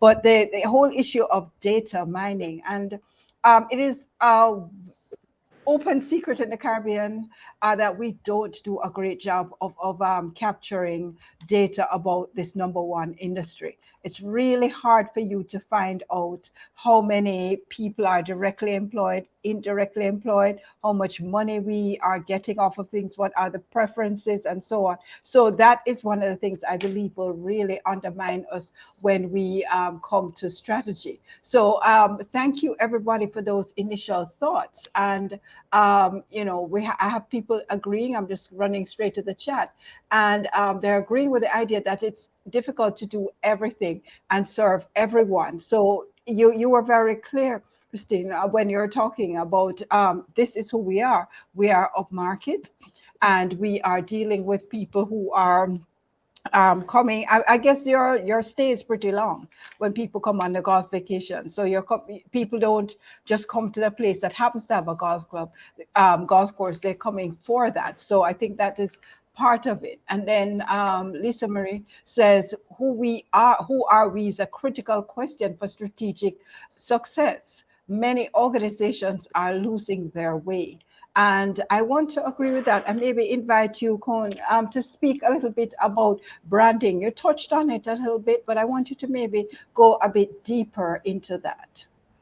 Well, I think as a brand, right, and you can, I mean, Marriott and Dave will attest, is a very big hospitality organization with over 30 different brands, and you see as a business, and this can be a Marriott, but also a privately held hotel, in any location.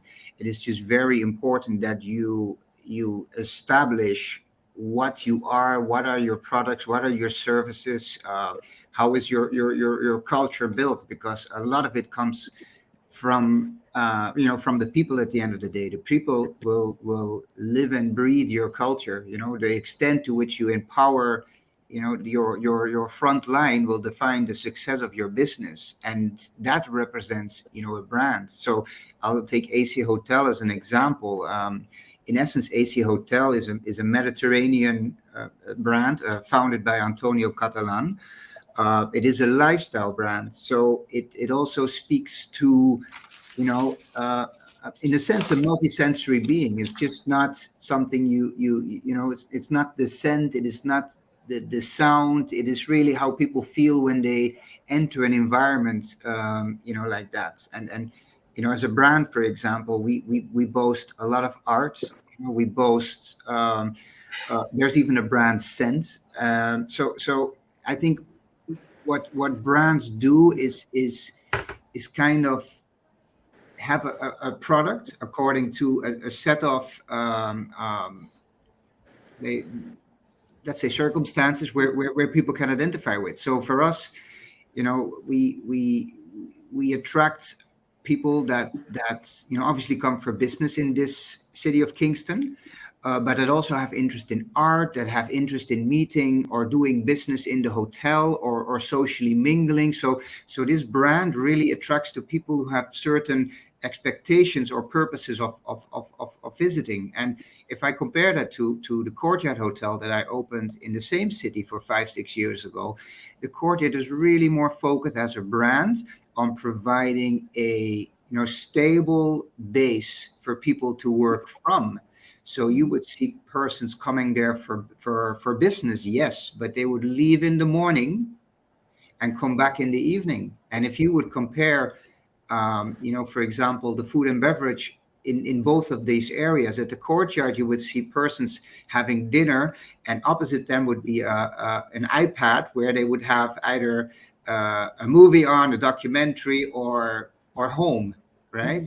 And if you go to our AC Hotels food and beverage establishment, you see people talking, people meeting others, having a drink socially, or even having work meetings. So the dynamic is just very, very different. And I think the big challenge is in terms of how do we recover as a business, because every business has suffered over the last year. So the first response will be like, we need to try everything to get as many as people in this building as possible. Mm-hmm.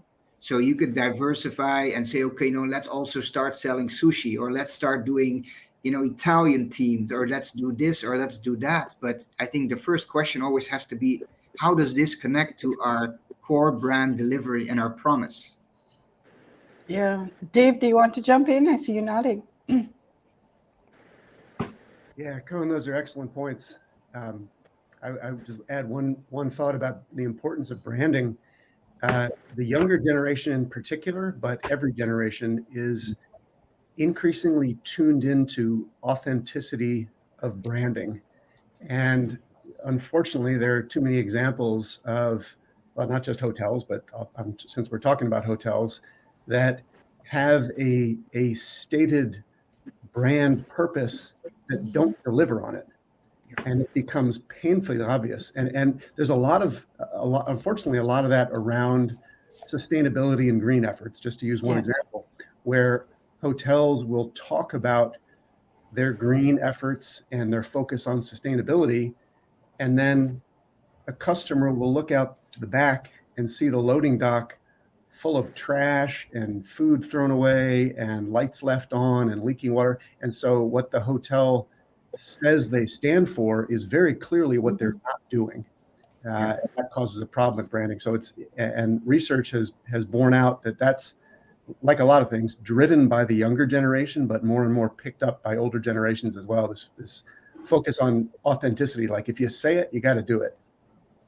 Yeah, that's a really important point. So we're expanding on the definition of, or the thinking around authenticity. So we did say that visitors come to the Caribbean or globally, they're looking for authenticity. They want street food. They want to eat what we eat and so on, safely, of course, as you said, Christine. But then they're also looking for, are people well treated? As you said, the garbage and are you recycling your water? Are you recycling your towels? I want to go one step further to say they're also looking at it, are you doing this to save you money, or are you doing it as part of the brand? So we really have to clearly, as we said, define our brand and live that brand. Now, somebody is talking in the chat about the whole issue of the people. And they say very important points. In the NACD Corporate 2022 Corporate Governance Outlook, directors cited increased competition for talent as a top trend that will have the greatest impact on business in the year ahead. So, Christine, perhaps as you're in the recruitment stage, are you? Recruiting for talent. So in terms of strategic recruitment, tell us maybe a little bit about that. Well, our goal is to be the most sought after workplace in St. Lucia. So I don't think that necessarily means that you need to pay top dollar necessarily. I don't think those two are necessarily linked. You need to be competitive, but I think there's so much more to it than that. It's about a vision that people align to. It's about that, as someone said, your front line is the most critical part of the whole business. So, what opportunities are there for people to move up? What opportunities are for training and development? You'll hear things like, well, the labor pool is thin here.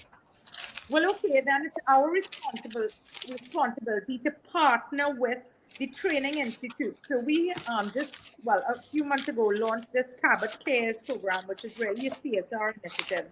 But what we've done is partner with the Sir Arthur Lewis Institute to basically give scholarships and funding to increase the pool of talent that's coming into those businesses, to those institutes. And then also on a non-financial way, contribute training expertise. So bring down chefs, bring down, operations managers, and, contribute from our own talent pool in training and actually creating the talent pool, as opposed to saying, we don't have the talent pool. And I think that once you are really involved in those institutes, almost from the womb, and you give internship experiences to people that are part of the program, you can pick the best that you've seen actually function on the job in terms of attitudes and everything, and then I think you have first dibs on that talent later on. Plus, you're really, as I say, expanding the pool of the country's capacity and the pool that you can actually, tap into. And then I think, just things like, supporting families, single women, whether it's daycare, or is it a fund that we can support. Let's face it, people are really in this sector working to support children primarily. It's not an industry that's giving you a massive amount of saving at the lowest levels. So They're doing it to support children. And if you sort of had a fund that could sponsor scholarships for children, that is what is going to give the employee the greatest amount of satisfaction. So it's really supporting them, their objectives, and having them sort of aligned to purpose that they really believe in. And it becomes much more of an emotional connection to the company than just a financial one. That's what we really aim to do. Thank you for that. In the chat, people are talking about the some companies that do benchmarking, for example, Great Places to Work. Lisa Marie is mentioning that, and we're both familiar with that from another setting where that is a way of not just getting the temperature of your organization, but also being able to compare to other organizations in the same field. And this is near and dear to my heart because I have been for the past, supposed to be 10 months, it's running into a year and a half now, being involved in a audit of HR within the Caribbean, HR practices within the Caribbean. And, as I look across, so it's no criticism of any particular country or company, I see a failure or a lack of what you're talking about, Christine,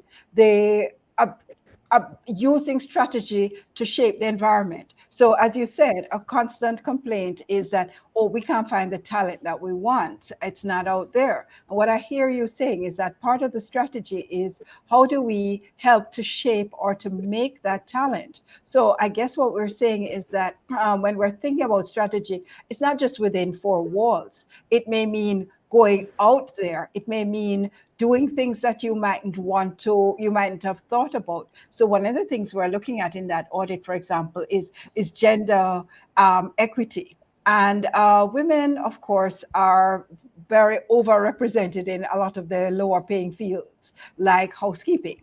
And they also, when the pandemic hit, when you close down, you might keep your accountants, but you're definitely getting rid of your housekeeping staff. So they were more badly hit and so on. So what are we thinking about in terms of strategy as we reopen? So we do have to think through our strategy, as I said, beyond the four walls of our organization and reach out. And if I could just add, something we don't do well as Caribbean organizations, and, who knows what the roots are, but we have a sort of very autocratic approach to management where, you were treated like hell from your boss. So when you become a boss, you treat people like hell. And I think the whole concept of just simply listening, constant communication frameworks, whether it's town hall meetings, but constant engagement with the workforce where you're listening to their issues, you're listening to things that could be done better, 360-degree feedback so that somebody is not penalized by a manager that's unreasonable, let's say. And sort of, I think the simple task of listening and where people can be heard and feel like they have a voice is, I think the good news in the Caribbean is that when you do that, which seems, I'm sure, Dave, for you, that's like pretty much motherhood and apple pie. But in this region, you do it and you can have such greater impact because it's actually not done very frequently.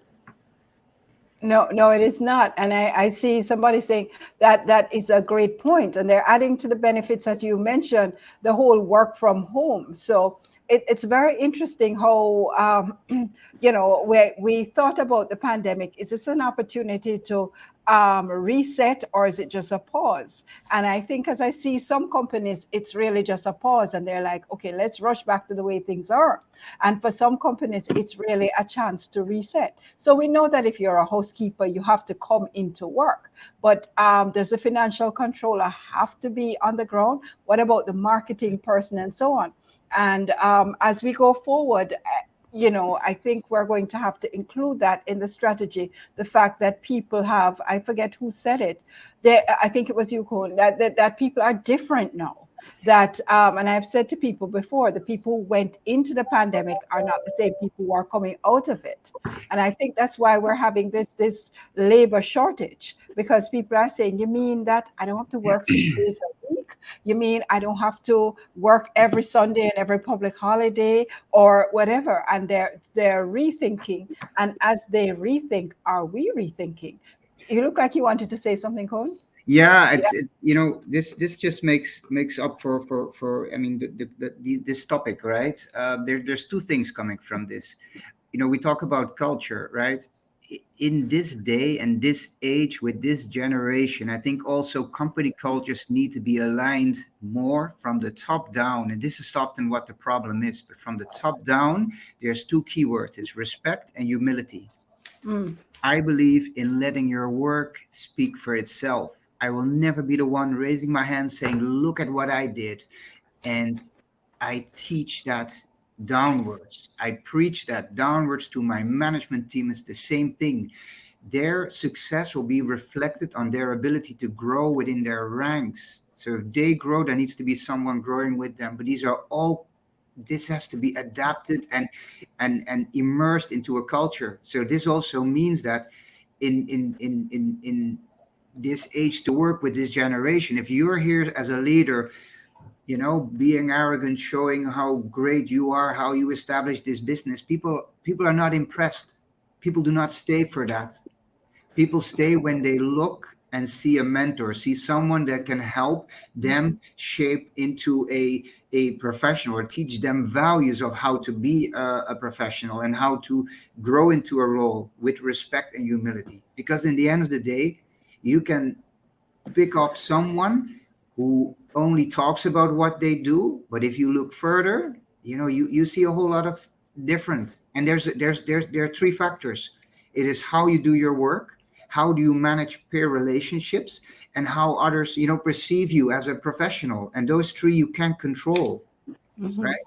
And it's the balance of those three, because you can be the hardest worker in the room, but if you do not manage peer relationships, you'll not be successful.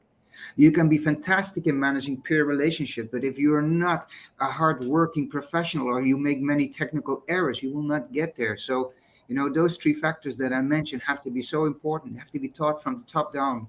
And the second part is, when you talk about an industry, it's so important that there's openness within companies to share critical information. I in this location that I'm in, the STAR report is an incredible valuable tool for industry. But because we have a lot of private run organizations, hospitalities, hotels in Kingston, that report is not being subscribed to. So, as a destination, you're not helping yourself, establishing what is our value, what should our value be, and how can we learn from each other. So I think those 2 points are very critical towards how we strategize, both for value of business and how do we manage culture. Absolutely. Oh no, you spoke about culture, and great point. So in the chat, Cecile Watson is saying, culture eats strategy for breakfast. I think that's Peter Drucker who made that point. So I'd love members of the panel to respond to that. What is the intersection? Does it really eat it, or how do they work together? Anyone can jump in.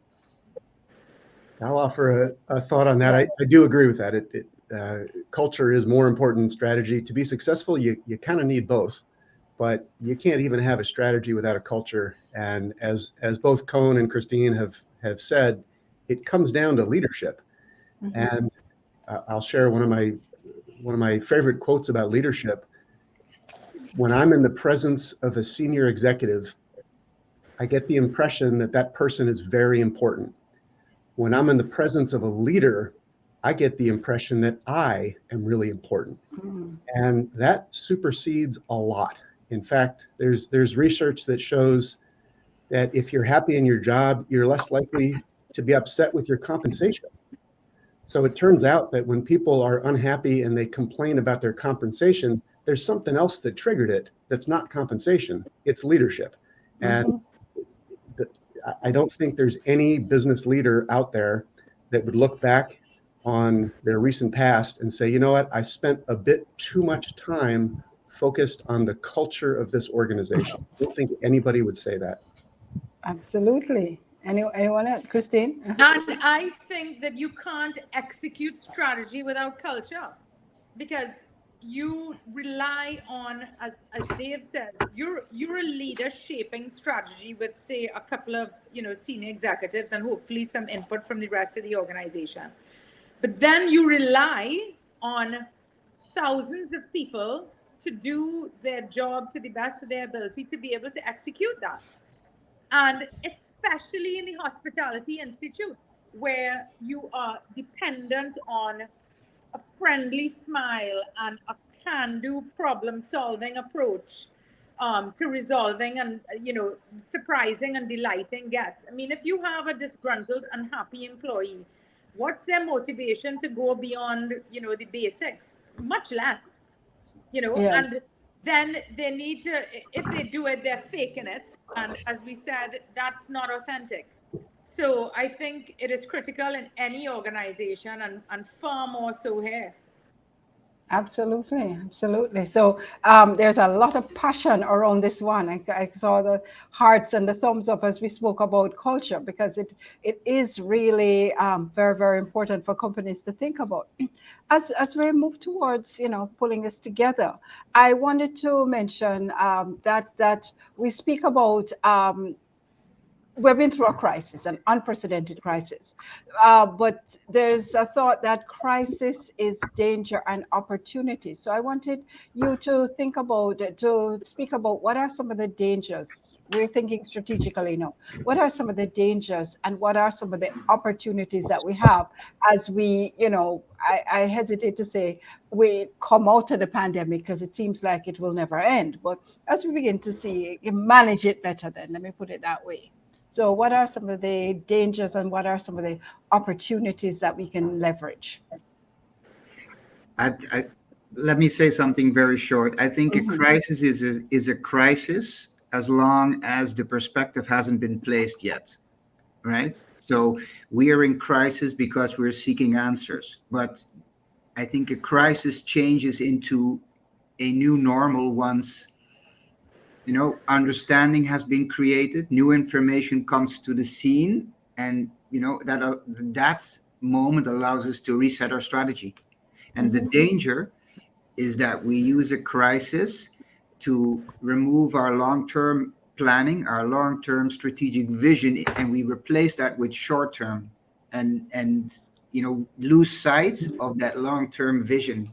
I think that's, in my opinion, the biggest danger there is. I think crisis is a platform that only exists, if you're not adding new perspectives, and those new perspectives have to be recognized, as soon as possible, so that you can revert back to your strategic planning. So that's pretty powerful. It's in the framing of it. I think I hear you saying. So instead of running for the hills screaming, it's how do you frame it and transmit that throughout your organization. Great thinking. I'll tell you with a very simple example. The first case of COVID in Jamaica, everybody went running to the supermarket. Crisis, right? Yes. There's probably another 300 cases of COVID today. And it's a Friday, so yes, the supermarkets will be busy. End of month too. Yes, will not be stocking up on toilet paper. So what is the difference between then and what is the difference between now? It's information and perspective. Yes, absolutely. Yes, thank you, Dave. Yeah, I like that answer, Kevon, about putting things in their proper perspective. I'll say a challenge to answer your question, Anne. A challenge, in my view, is an over-reliance on the immediate past. And what I mean by that is it's human nature to look at the very recent past and project that into the near and long-term future. Like, that's kind of how humans are wired. This is how we roll. We think what happened yesterday is what's going to happen every single day for the rest of my life. And that poses some business problems as well as other problems. But one of the business problems is that decisions need to be made on a forecast and a projection of the future. And that projection of the future, it ought to be made without emotion. It should be a logical projection of the future. And I like collecting quotes, so I'll share another one. Sure. All knowledge is about the past, all decisions are about the future. And what connects those two is a forecast. And if you can take the emotion out of that, you will make much better decisions going forward. An opportunity that I see, it's sort of related to that. And I'll be very, very tactical here. I think an opportunity is pricing power. And having gone through a pandemic and having all sorts of shocks and all sorts of craziness in the world, it's easy to lose confidence. And if you lose confidence, you're not going to take advantage of some opportunities that are right in front of you, including pricing power. And many of the markets in the Caribbean at least have pockets of strong demand where you can raise prices well before a sellout occurs. Mm-hmm. And so there is pricing opportunity across different segments at different points in time, and it just takes a level of confidence to go after it. Absolutely, on the pricing, and I think we're finding that people, if you give people what they want, they will pay for it. I find that to be very interesting, but you have to align, and I guess that's part of the strategy and the data gathering that somebody spoke about earlier, that you have to understand who your people are, what is it that they want, and you have to segment your market very carefully. Christine? I see some challenges, later on this year in particular. I think that what we're seeing on fuel prices, on inflation, on interest rates, on food, on supply chain, I think we could have a situation where, the capacity to travel of the average global citizen is reduced by some real economic, pressures. So that is a challenge that I see. The opportunity there, I think, is that the airlines seem to have put most of the equipment into leisure travel with the reduction in business travel, so that hopefully that revenge travel, trend going on now continues, because people really, I think realized how much they missed getting on a plane. Mm-hmm. And the other opportunity I would say is that, I think it's survival of the fittest. And first of all, if there's any industry that could weather a storm, it's this one. So I think that the industry as a whole has built a whole lot of resilience. And then I would say that for the ones that stick to the basic principles, protect their brand, do a great job executing, then I think you're going to get some failure of the lower performing competitors. And I think that it sort of is an industry shakeout that works really well for the ones that are doing it right. So maybe the market shrinks, but you get a larger piece of the pie, and you sort of continue now to have, dominance as a brand over, the strategic markets. So I think that as I say, for those that are really doing it well, there's a bigger prize there. Yes, thank you very much. Lennox is making a point that history has proven repeatedly that crisis creates opportunities for value change and for those open-minded people and leaders. So I think I would agree with that comment, that as we think through being leaders, that we have to really be open-minded, and that can definitely be a challenge, not to repeat things the way that we have always done them. And we have 14 more minutes, so we're going to use them very well. I wanted to ask a little bit about relationships and partnerships, because as I said, strategy is not just about what happens with us, but what are some of the partnerships that we need to be thinking through. Caribbean is, you pretty much have to sail here or fly here. so we are very dependent on airlift. And as I plan to travel in the summer, I'm getting a bit panicked at, what is happening in all these airports with cancellations, with luggage piling up and so on. That's a partnership that is not working very well for us. But what are some of the other partnerships we should be thinking of and leveraging strategically? And in the meantime, everyone, keep your questions coming. I will get to them once I see them. Dave, you had said you had wanted to talk maybe a little bit about the agents and also Cone, how you kind of use that as an opportunity with travel agents. So maybe you could go ahead. Yeah, Before you do, Cecile, is practical advice and a word to the wise. Everybody buy flight insurance. It's true. Buy flight insurance unless you want to be sleeping on the airport floor. Go ahead, Dave.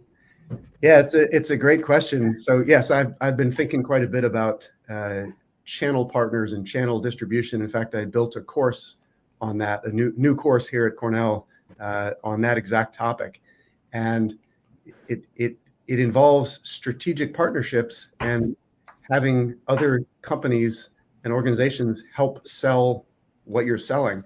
And in my view, for hotels specifically, I think it may be the most significant challenge facing hotels. And the reason I say that is that hotels are paying more and more to get their revenue.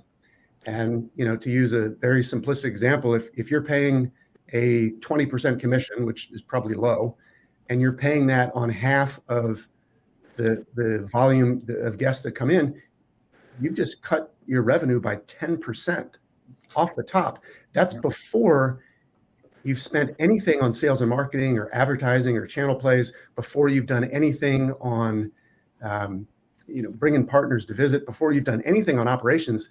It's an enormous hit. And what's challenging is that figure, the percent of revenue that you have to pay to bring that revenue in, is actually ticking up slightly every year. And I've worked on this and I've included this in the course, but the goals that a lot of hotels set on things like channel cost, like I would have a goal, a KPI to reduce my channel cost or to reduce my third-party mix. I think those miss the point. Those are important metrics, but they kind of miss the crux of it. And in my view, a strategic approach to these kind of partnerships is to think of any third-party partner not really as a booking channel or a booking engine, but as an acquisition play.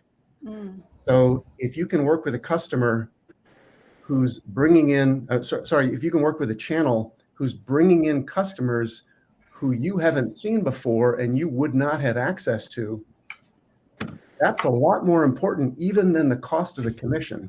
And I think in a lot of cases, our metrics don't quite reflect that. Right? It's a daunting challenge. I could go on and on this one, but it's a fascinating topic. I think go ahead, Gordon. I think when you're really looking at hotels, OTAs, the OTAs are a very powerful segment. And translate that for everybody else. The online travel agents talking about Expedia, Booking.com. In current reality, a lot of businesses do not directly go to a specific organization's website. Like Marriott.com would not be used. Businesses send their travelers to an OTA with an assignment saying, probably an X amount of dollars can be spent on travel. So OTAs are used for initial travel into the market where businesses have comparisons straight on to see what is the best value deal for their travel to, for example, Kingston. And I think in that sense, OTAs are an extremely important segment to manage and to maintain as well. Because yes, we want to identify those travelers once they reach property, and hotels do a lot now just to see and identify them, because coming through an OTA, you wouldn't immediately recognize them. But you can put things in play at property level, and it goes as far to walking into the lobby and looking at logos on T-shirts. But engaging those travelers on properties and then negotiating a preferred rate for businesses. But it's critically important for businesses to look at it that way, because you might see it as a disadvantage, but it does bring the people and it does bring the business.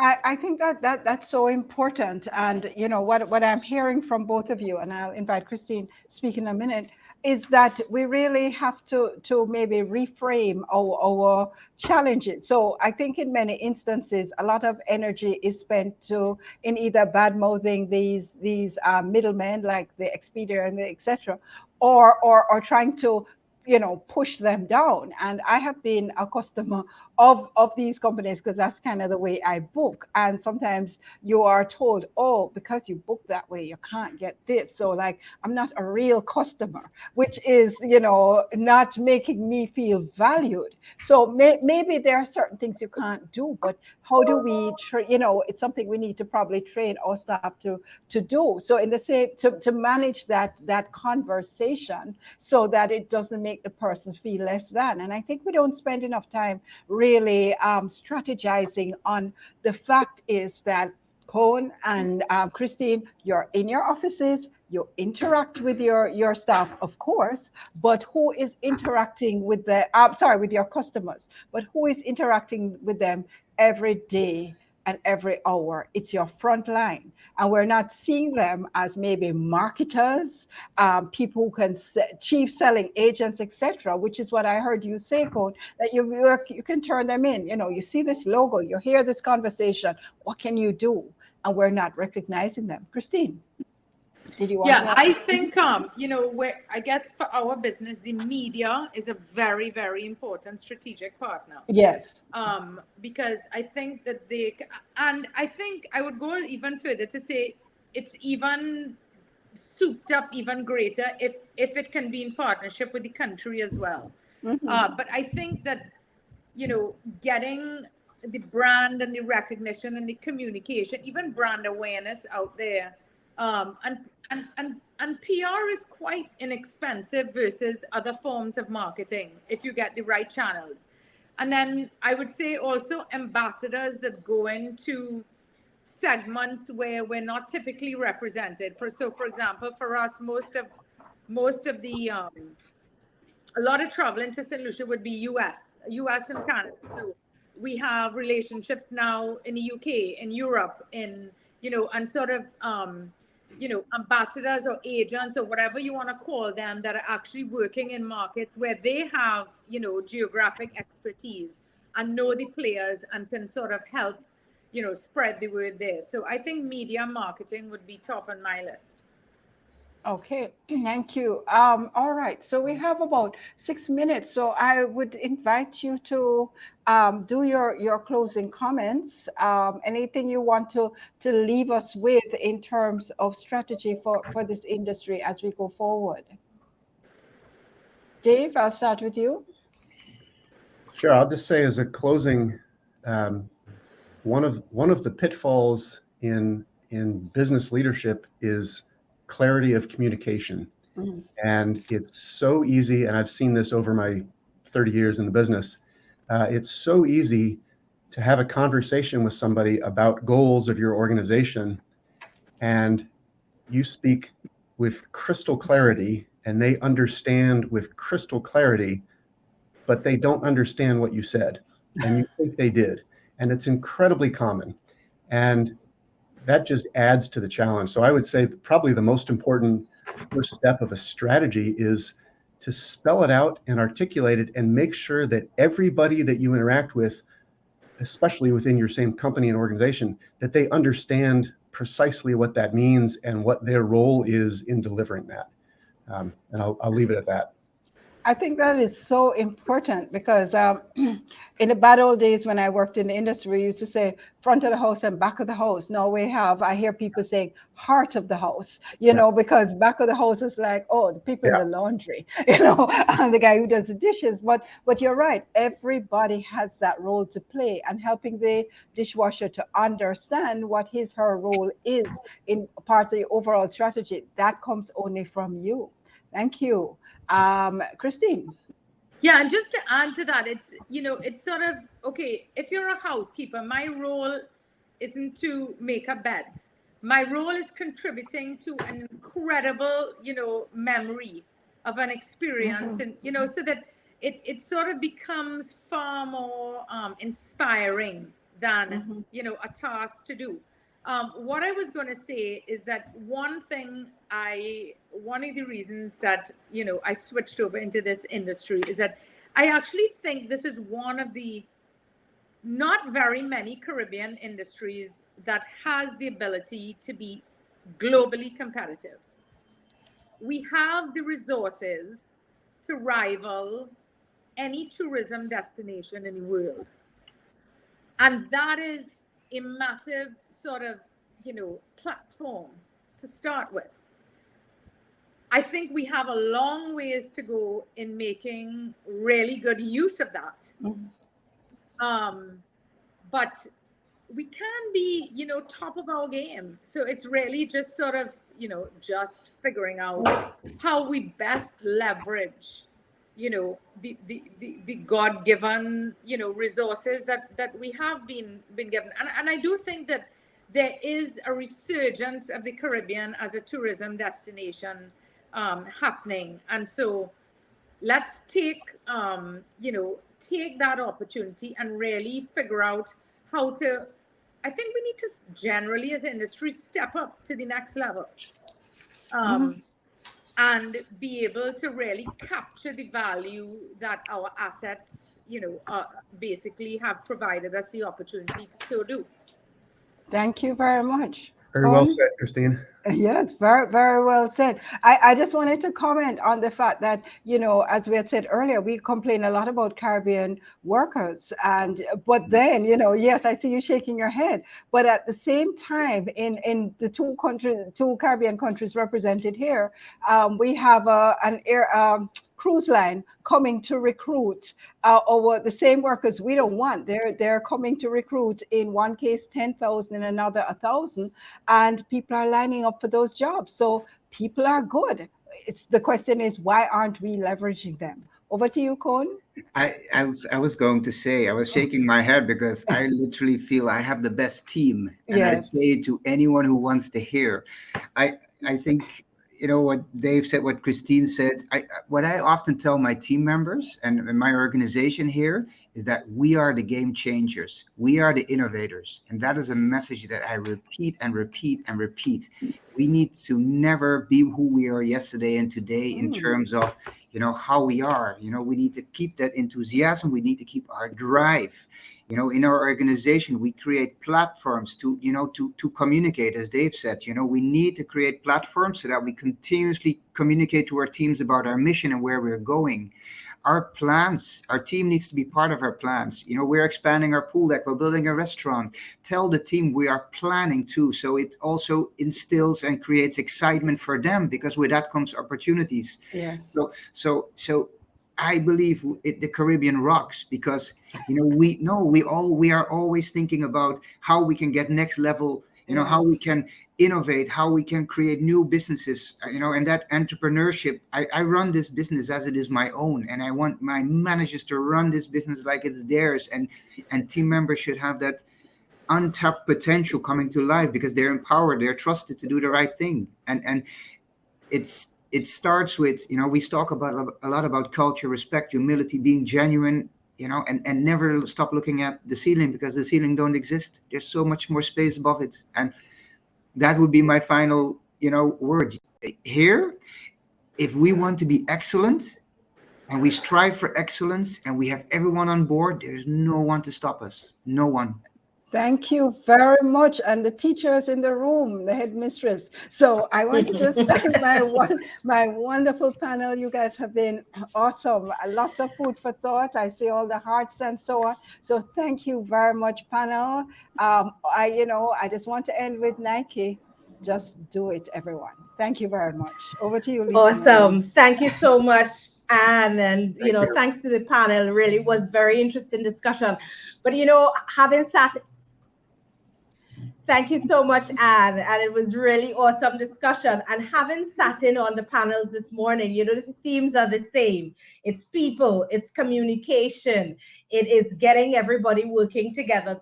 Those are some of the tenets of successful strategy. And, you know, I love what Christine said about we have it in the region. We just need to leverage it. So I am really happy to, you know, round out this morning session. I think, thank you so much to the audience. Some of you have stayed on and the engagement has really, really been tremendous. Francis, I'm volleying over to you to welcome our new host, or are we going to welcome her after lunch?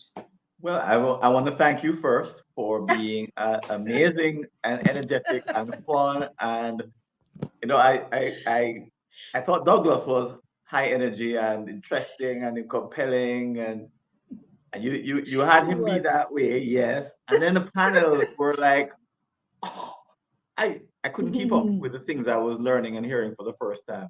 Absolutely. I was blown away. So thanks for setting the stage, maintaining the energy, keeping them on the edge. And I think this morning it's way past my little expectations, I guess. I think I was pitching too low. It's the Caribbean. It's probably Caribbean, right? It's probably something. That's what it is. We call it the Caribbean essence, you know. And the theme this morning was that we have it here. We have it here, and now we just have to know how to leverage it. So, which is a good segue. I see Daniel is already keyed up. I think you're absolutely right. So, folks, welcome Daniel Terrelong. I noticed on my screen, Lisa Maria is big and we're small. Are you guys seeing it that way? Yes, we are. I have no idea why. I have no idea why. I don't know what to do about it. Well, I'm going to say, is this my goodbye? Do I get to officially say goodbye? And thank you for everybody. Yes, please, go ahead. Thank you for the wonderful engagement. Thank you to Francis and Dale. This was an awesome start. And I know the next 2 days, it's going to be a day and a half right now. It's going to be fabulous. So stay tuned. Bye, Daniel. Bye. Thank you, Lisa Maria. That was an incredible morning and just incredible energy. As Francis said to everyone, we are heading out to lunch, but I just wanted to take a moment to introduce myself. I'll be taking you through the afternoon. My name is Danielle Terrelong, a communication strategist here in Kingston, Jamaica. And interestingly, because I believe in the development of the whole person, I'm also a life coach and coach many executives such as yourself in the area of health and wellness. I'm thrilled to be here with you to host you through the afternoon. And we're going to be having our financial panel, energy panel, and be welcome. We will also welcome Dr. Richard Rommel later this afternoon, encouraging you to come back in at 1:59. Go have some of that lunch. Take pictures. Let us know.